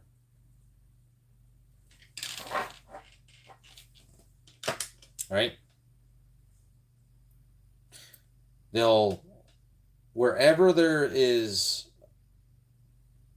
prosperity, they will continue to try to bleed it out until the very end, right? That's what the plan is.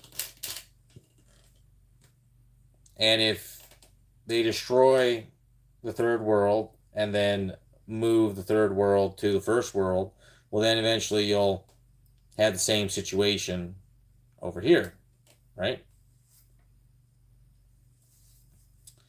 But people are waking up to it.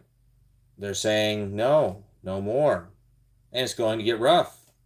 A lot of people were lied to over the last couple of years. A lot of people were killed over the last couple of years. A lot of people listened to people about COVID and about so-called vaccines, about masking, about testing, about all these different things. And they're coming to the conclusion that they've been lied to. Because for a while, they've been told that, but they didn't want to admit to it. But they're slowly coming to the conclusion that they were. And when a person comes to that conclusion, oftentimes when they find out that they've been fooled, you get upset. You don't like it too much. And if you knew it was coming, then you've been prepared for it. So not as much surprise as you, right? We're not surprised by the stuff that we're seeing because it's what we've all kind of anticipated. And now it's starting to take place. More and more. More information's coming out. Becoming more publicly circulated. And they're not able to hide it. But they're still going to continue to gaslight everybody, right? And try to paint a certain narrative. And so they'll always have those that will follow the narrative, hook, line, and sinker. They'll always have those sheep that will listen and do what they're told. Will get in line and do whatever they're told because Big Daddy government, Big Daddy God government told them to. And it's a phenomenon that's taken over these people's minds that they can't see it. People that didn't even think this way a few years ago. People that for their whole lives knew that the government was corrupt, knew that politicians were greedy and out for themselves, knew that the medical industry was always bringing out products that killed and maimed people. Understanding all this stuff, understanding that there was fake wars being fought all over the world in the name of freedom, right, and security. But all of a sudden, people forgot. I was watching a clip. There's this guy, and every once in a while I start getting his videos on my home feed, and he's a videographer, I guess. He takes a lot of videos, a lot of pictures and stuff like that, and he just shows them on his YouTube. Hoffman? Dave Hoffman? It's hot. And he always has lots of cool old videos. Some it's like, old footage from, it's just footage from the 50s, like, housewives talking about,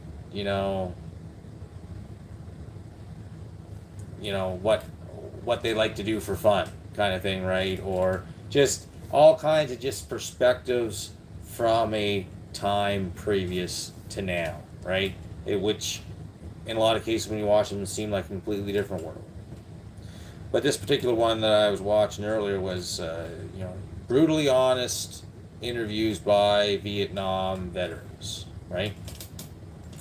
And you watched that, and you could change what they're talking about, which is obviously about the Vietnam War, and ultimately the military-industrial complex, and who's financing wars, who benefits from them, right? Should we be over there? Should we be the police of the world? All this stuff, right? All this base stuff, right? Which is just basic, right? Basic stuff. They all knew it then. They all knew that it was wrong. They understood, right? They were coming to the conclusion because the war this was after, right? These were Vietnam vets and family and members of their community, and they were just sitting around in barbershops or sitting around the porch talking, or this kind of interview, or at a bar, like just these different videos of different ones, men and women and veterans talking about the Vietnam War. And they all understood then the halls of corruption and where they stood, right? They all knew that there was a conspiracy by the elite then for something. But then again, events happen, and then people forget, and they get distracted. And then over time again, people start to, hey, something's going on here, and there's a resistance to the movement, and then something major happens and everybody forgets again, right? And really, in our time, 2012 was one of those times when a lot of things changed. You look at how things were, did I say 2000? Yeah. How things were before 2012 and how things were after 2012. It was a world paradigm shift in how the agenda was laid out. It went into a it started picking up a lot of steam after 2012. Like things that were not talked about or in the media at all, that were not part of our daily vocabulary that is now, right? It wasn't, you didn't see it. You didn't see as much propaganda before 2012. And then 2012, the big thing was that, oh, it's the end of the Mayan calendar, and this is a big significant event. The world's going to end, everything that. No, it's not that. It's just the kind of the old order basically ended symbolically, and the new order, right? The externalization began, right? In a more public manner, right? The New Age movement really started picking up steam again after 2012, right? The alien talk really began to pick up steam again after 2012. The LGBTQRS, right, transgender, transhuman agenda really began to take off after 2012, right? Because it was a shift. They use it symbolically as a shift in consciousness, right? It was like the end of the age of Pisces and entering into the beginning of the age of Aquarius. And we're just in that transitional phase, so to speak. Ultimately, at the end of this, guys, after all of this crazy upside down wokeism is defeated, then the true doctrine of Lucifer, Lucifer will be revealed, right?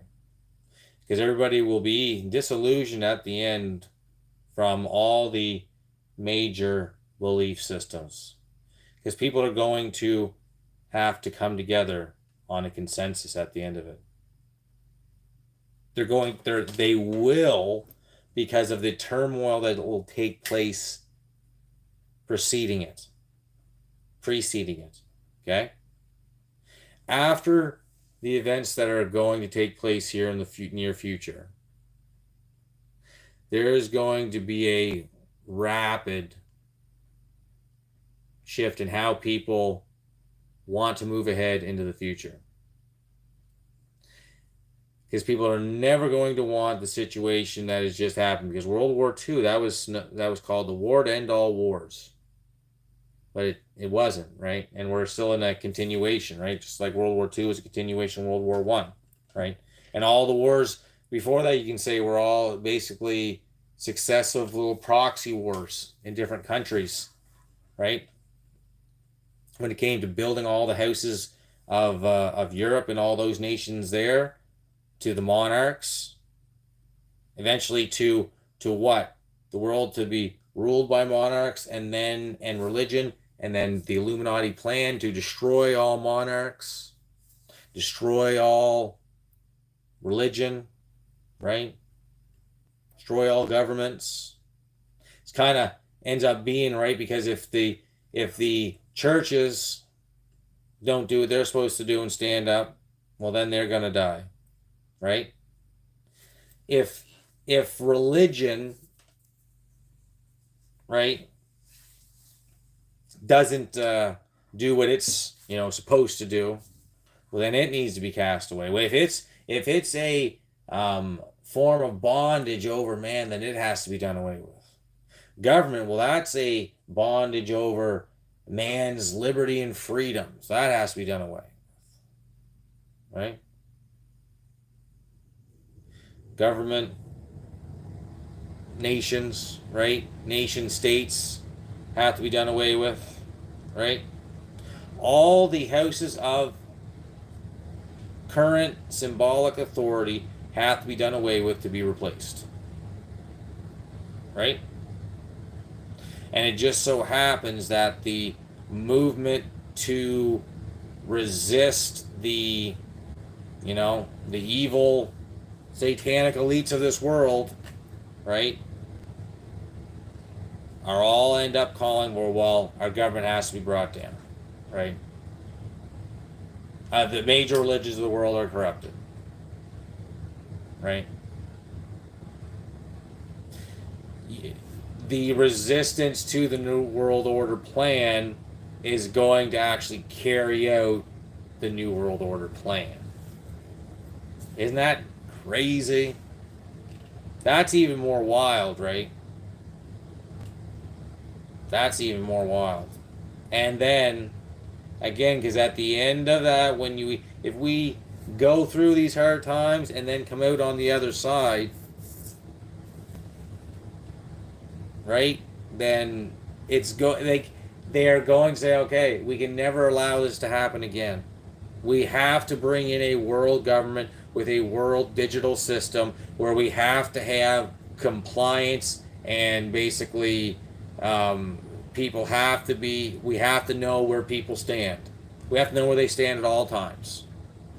We cannot allow any of these communists or any of these fascists or whatever the extremist is. We can't allow them into society, right? We can't allow these pesky Christians, right? Because now we've got the technology. We've gotten rid of the elites that have wanted to keep the technology for mankind. Now we've got the technology. We want to give it to mankind, but these pesky Christians, they don't believe that we should have this technology. They don't agree with it. Well, they must be like that old order that we destroyed and did away with. Right? And when I say Christian, I mean believers. I mean God's chosen people. Who are the chosen people? Those that he knows will be saved. Hey, this says that I cut out there. How's everybody doing? All Israel will be saved. The whole house of Israel. Right? That's a lot of people. And you know what? Not everybody in biblical Old Testament times, not everybody that was of Israel was actually born and bred in Israel. Other people from other nations were grafted in. Just like anybody after Christ, right, that would believe on him was grafted into the kingdom of Israel, right? I mean, that's you imagine if you thought that you're the only one who can save yourself, right? You provide your own salvation as long as you understand that it's the Jews always come first, right? God's Jewish, everybody. Did you know that? The Bible doesn't say that. The Old Testament doesn't say that, right? Again, Abraham, where did he come out of? Hebrew. Come out of Hebrew. Hebrew. Huh, interesting, eh? Which is over in Iraq. What's the place? Shinar. Get thee up out of your father's house. Right? He got him to go and showed him the land that he was going to give him. And all of his descendants should be at the sand of the sea. If you can count the stars of the sky or the sand of the sea, then that will be the number of your descendants. Right? And through you, right, through your descendants, the promise and the hope of all the nations, right, a blessing to all nations will be, which is Jesus Christ. Well, so Jesus was Jewish. Well, he was a Hebrew. He was an Israelite. Right? The line of the tribe of Judah. People got to understand who Israel is. Because the color of law and language captures people in a prison, the word is mightier than the sword. And it is true, because words are used like weapons, and they do cut, right? They would say that our words, are violent and cause harm, but when they use words like, when they call themselves God's chosen people, but they deny the one whom God sent, right? When they say that they are the keepers of the law, but yet they deny him who kept the law fully, right? Then what is that? Then what is that? Do they not understand their role in this? Or are they deceiving you and wanting you to think that they are God's chosen people so that you worship them, right? But maybe you're one of those lost sheep of Israel and you just don't really realize it. What are the people of Europe, from Scotland, England, and Ireland? Where's their lineage from? Well, Jesus was Jewish, so he was olive skinned, or Jesus was black. The one thing that he wasn't, he was either olive skinned or black, but he definitely was not no pale skinned cracker, right? David, and Jesus would come from the line of David, he was a ruddy boy. He's a redhead, red face, freckles, fair complexion. Many other men in the Bible, Esau, Elijah, all very red men. That's got to be a mistake, right? Because they can't possibly be whites, the Middle East. Okay. That's how little people seem to understand. Like, even if you were to look at Africans, there's so many different types of Africans depending on where they hail from, and you can see the different locales, the resemblance that is similar throughout that. People like Somalians or Kenyans, right, or Nigerians, right, or Watutsi or Pygmy, right? Like, you can see it, right? And certain Europeans, you can see there's certain looks and traits that run through certain people. There's certain people that have, really profound noses, right? And that seems to run common thread with some of them.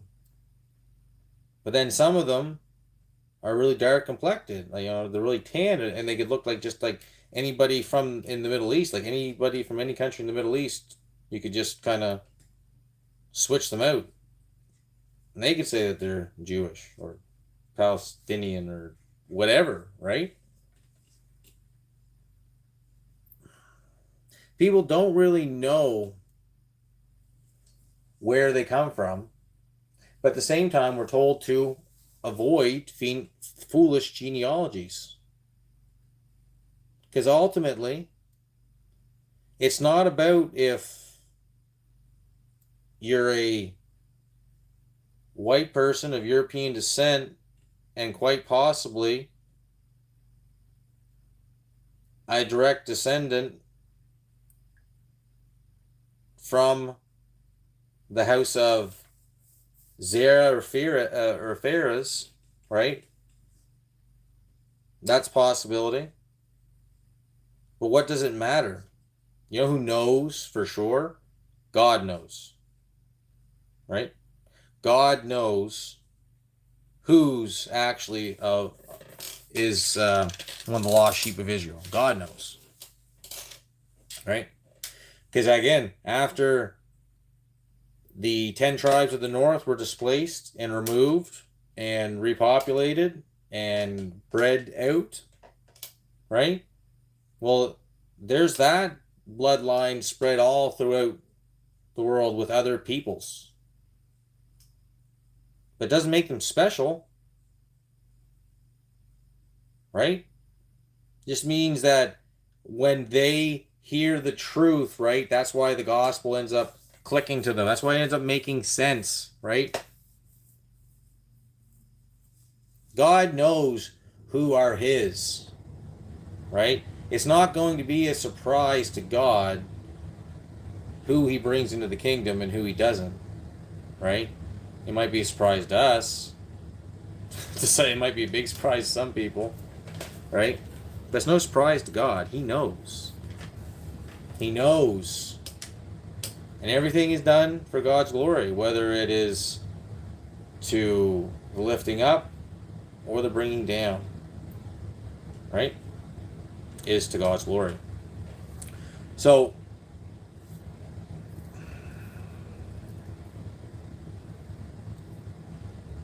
it doesn't matter if you are a descendant of Israel.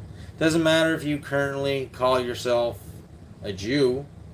If you are still in the religion of the Jews, then you are in a false religion, in a false paradigm, and playing the role of Judas, of the serpent, of Satan, right? Of being a deceiver, of being an accuser, right?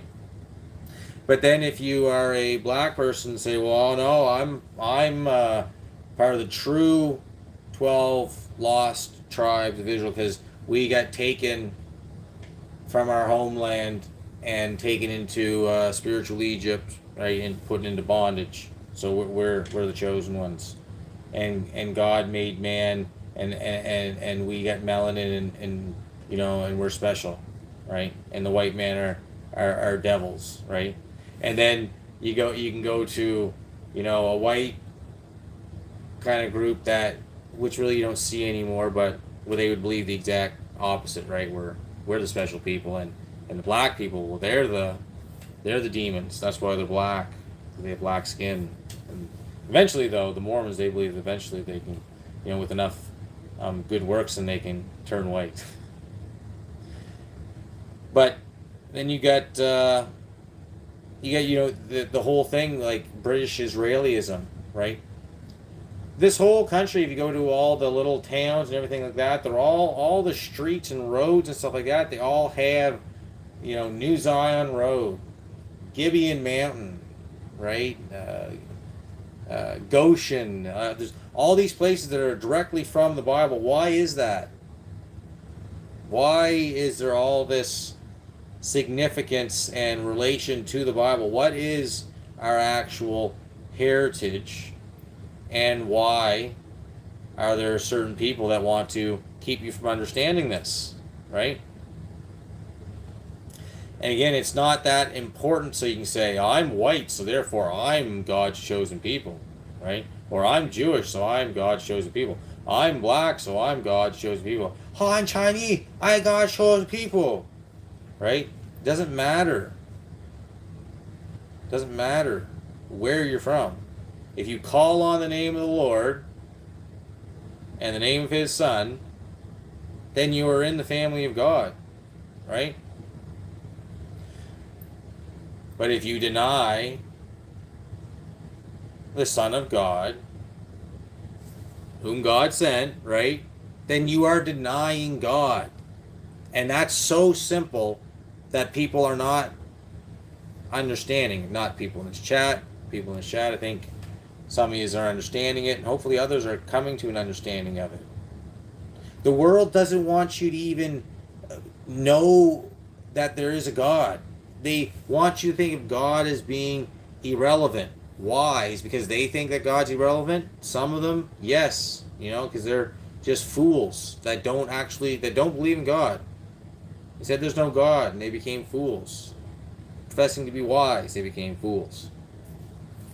But then there are people that know, that are religious, that know that if you deny God, then you will be given over to a reprobate mind. If you continually go through your life denying God, then you will be given over to a reprobate mind.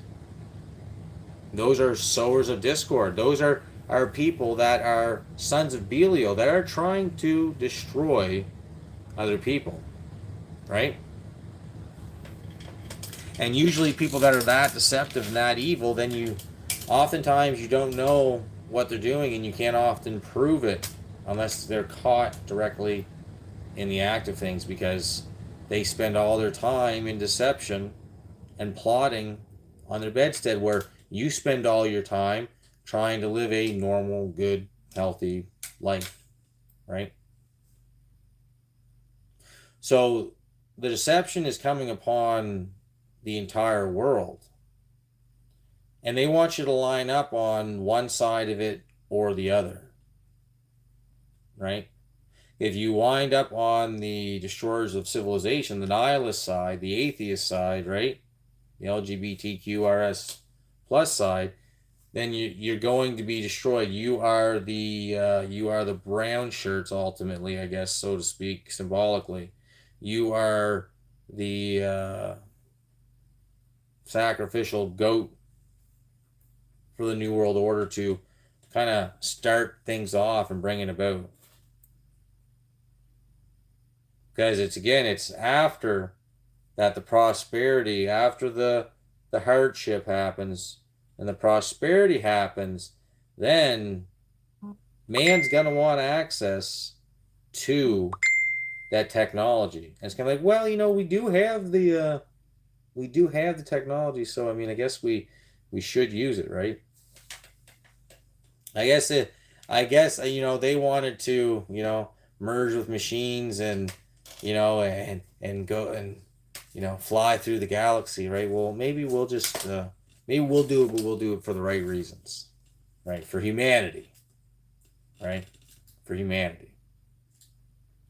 And that's the part of it that we have to wait for it to play out, right? And it's fun to question whether or not who's on our side and who's not.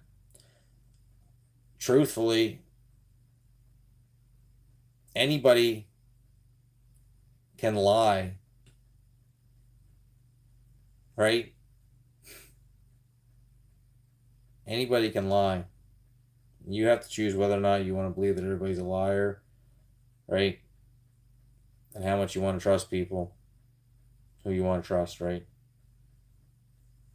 It's up to you, right? Just like truth is there, right? It'll set you free. He's put a door there. He's knocking, right?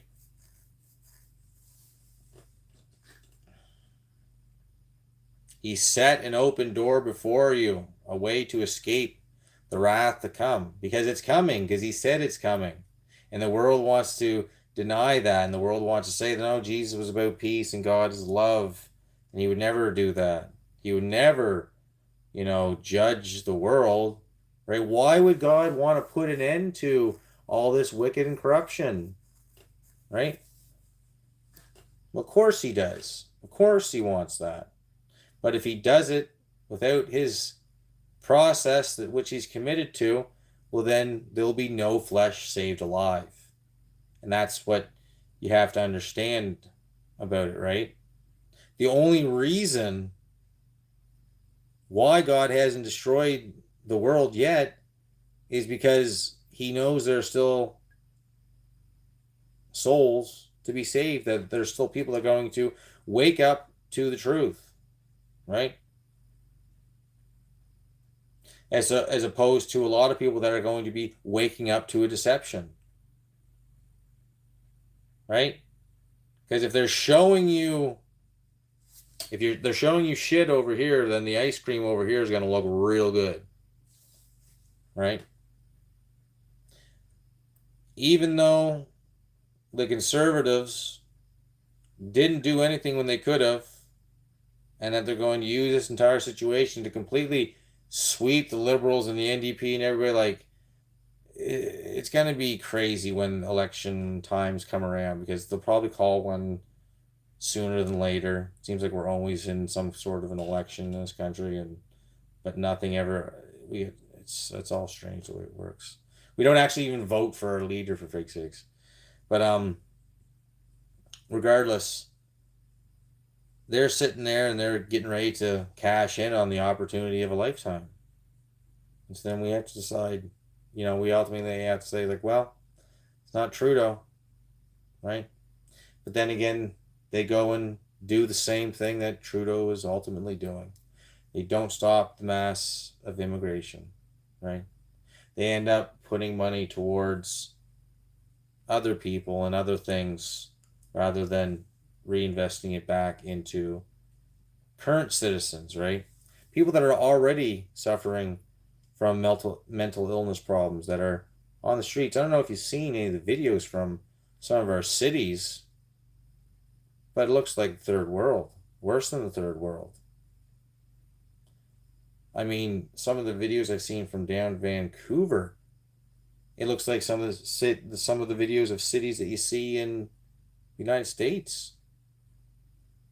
And there's people that are, late teens all the way to like mid 30s and 40.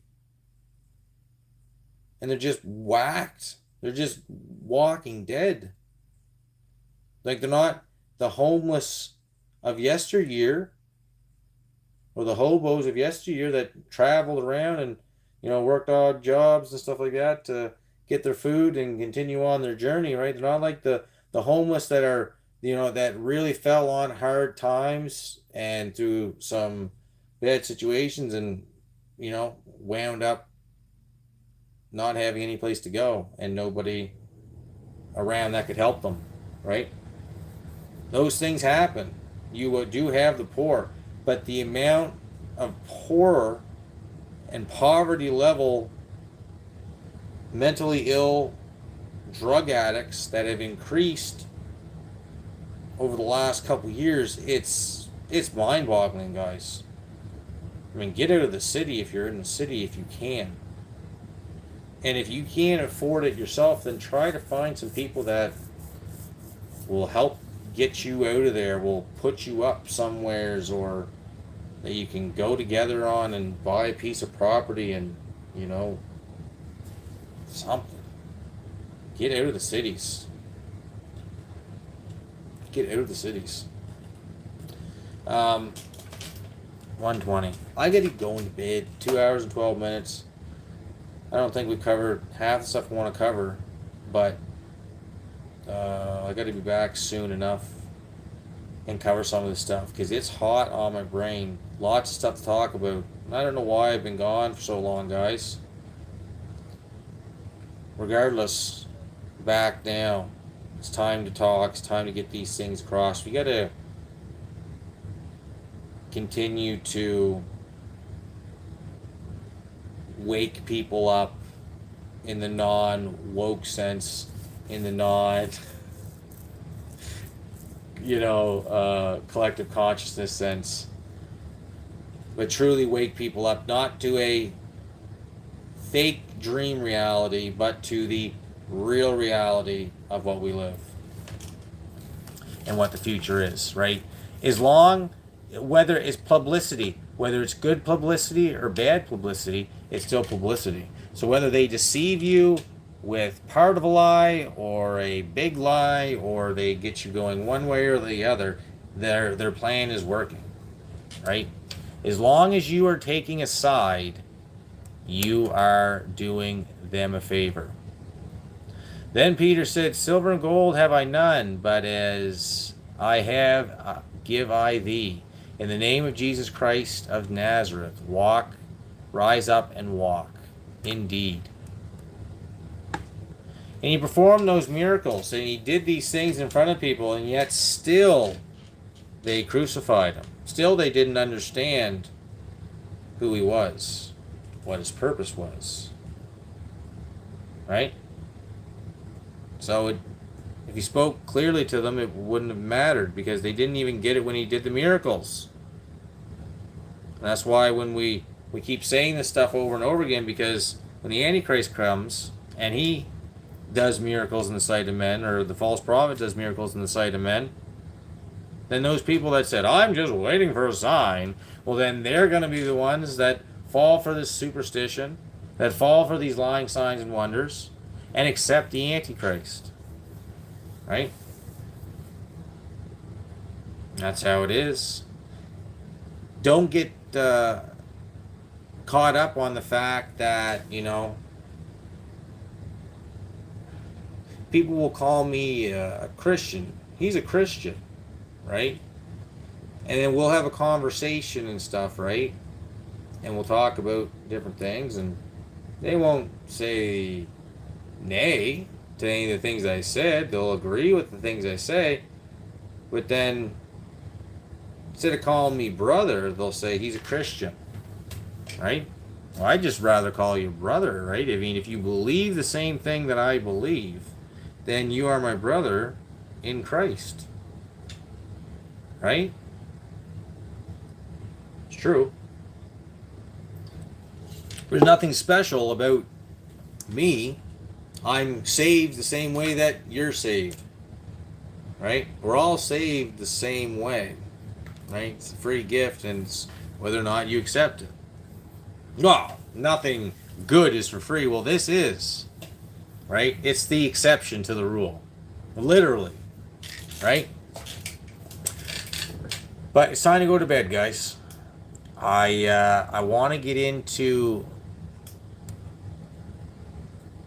We'll continue talking about this Christ consciousness thing here, and these Talmudic roots, these Talmudic pinchers that are coming out, that are beginning to take shape again, to the point where, again, you're listening to a Bible program on the radio, and they reference the Talmud as being a good spiritual book and on par with the Bible, right?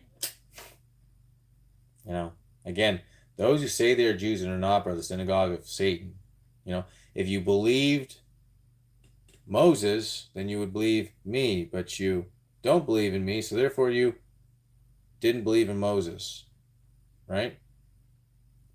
That's something that, got him killed. We're the seed of Abraham. Really? Because I could raise up rocks to be that seed. Right? Just because you're Jewish doesn't mean anything. Just because you say you're Christian doesn't mean anything. Because in that day, there'll be many that will say, Lord, Lord, did we not do all these things in your name? Did we not cast out devils and all this stuff? And he'll say, depart from me, you worker of iniquity, I never knew you. So what is that? It's a very, very haunting statement, especially if you're a so-called Christian, right? And if God's saying that to somebody that says they're a believer, then my goodness, what hope do you have if you deny the Son of the Most High? Right? What hope do you have? Right?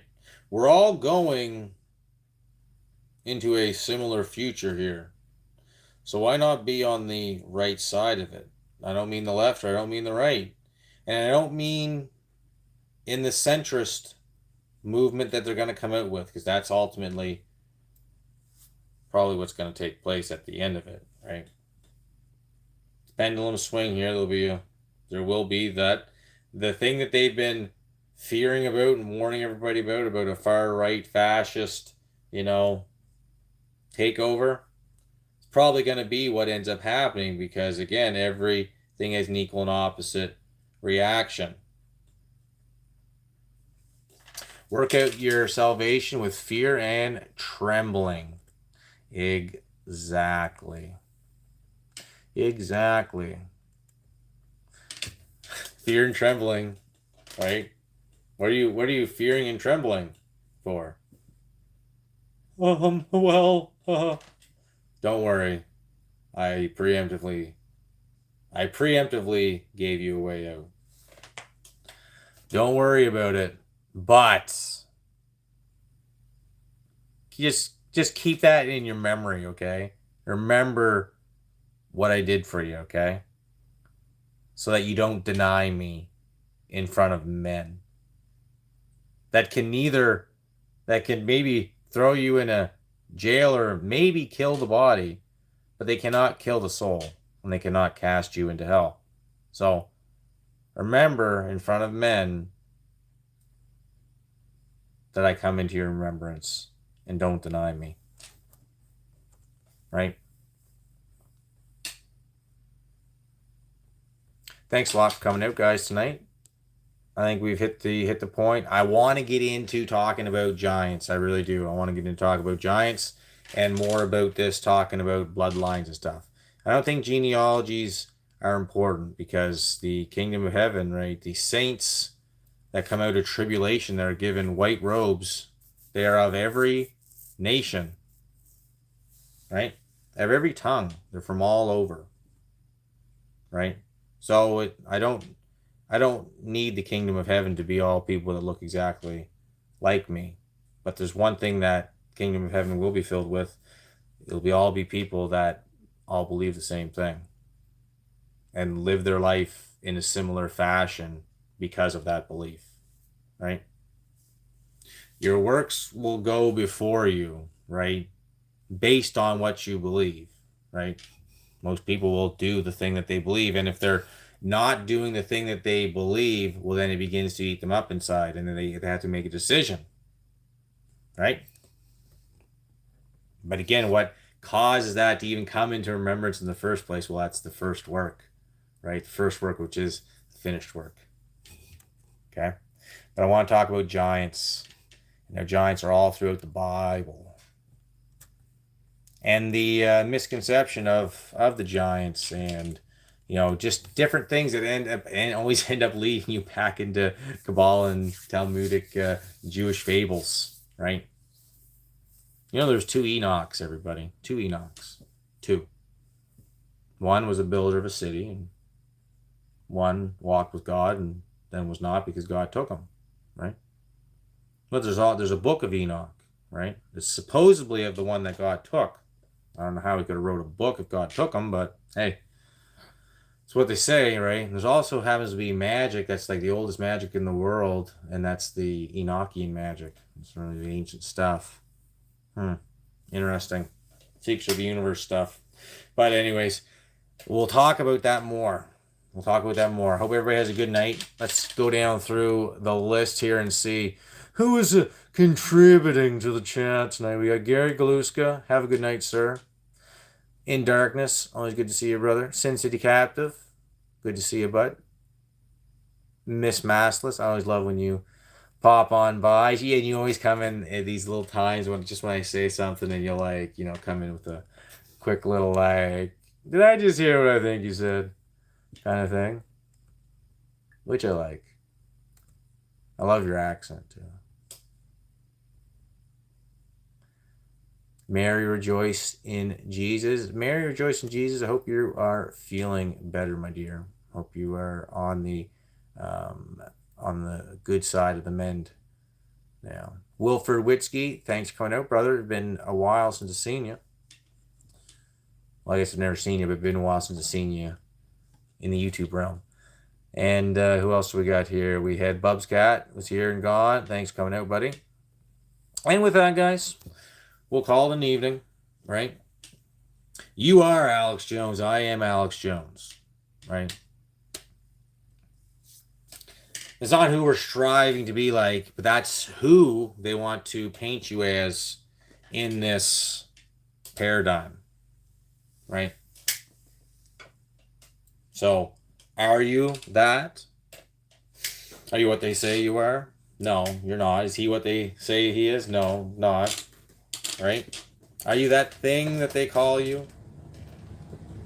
Or is it they are projecting onto you the things that they do? Their evil, their wickedness, their evil deeds. How do you counter that? Well, love God. Love your neighbor as yourself. believe on him who sent his only begotten Son, so that whoever shall believe shall have eternal life. It's just as easy as that, guys. Don't let it return void, because God's word doesn't return void. So if you're hearing it, what are you going to do with it? When you hear the truth, will you let it set you free? Or will you keep yourself in bondage? Because the choice is actually yours. That's one part of salvation where the choice is yours. To accept the truth or not. But I guess if you don't accept the truth, then you never believed it. And God knew it. But regardless. Guys, have a good night. Pete Branscombe out now.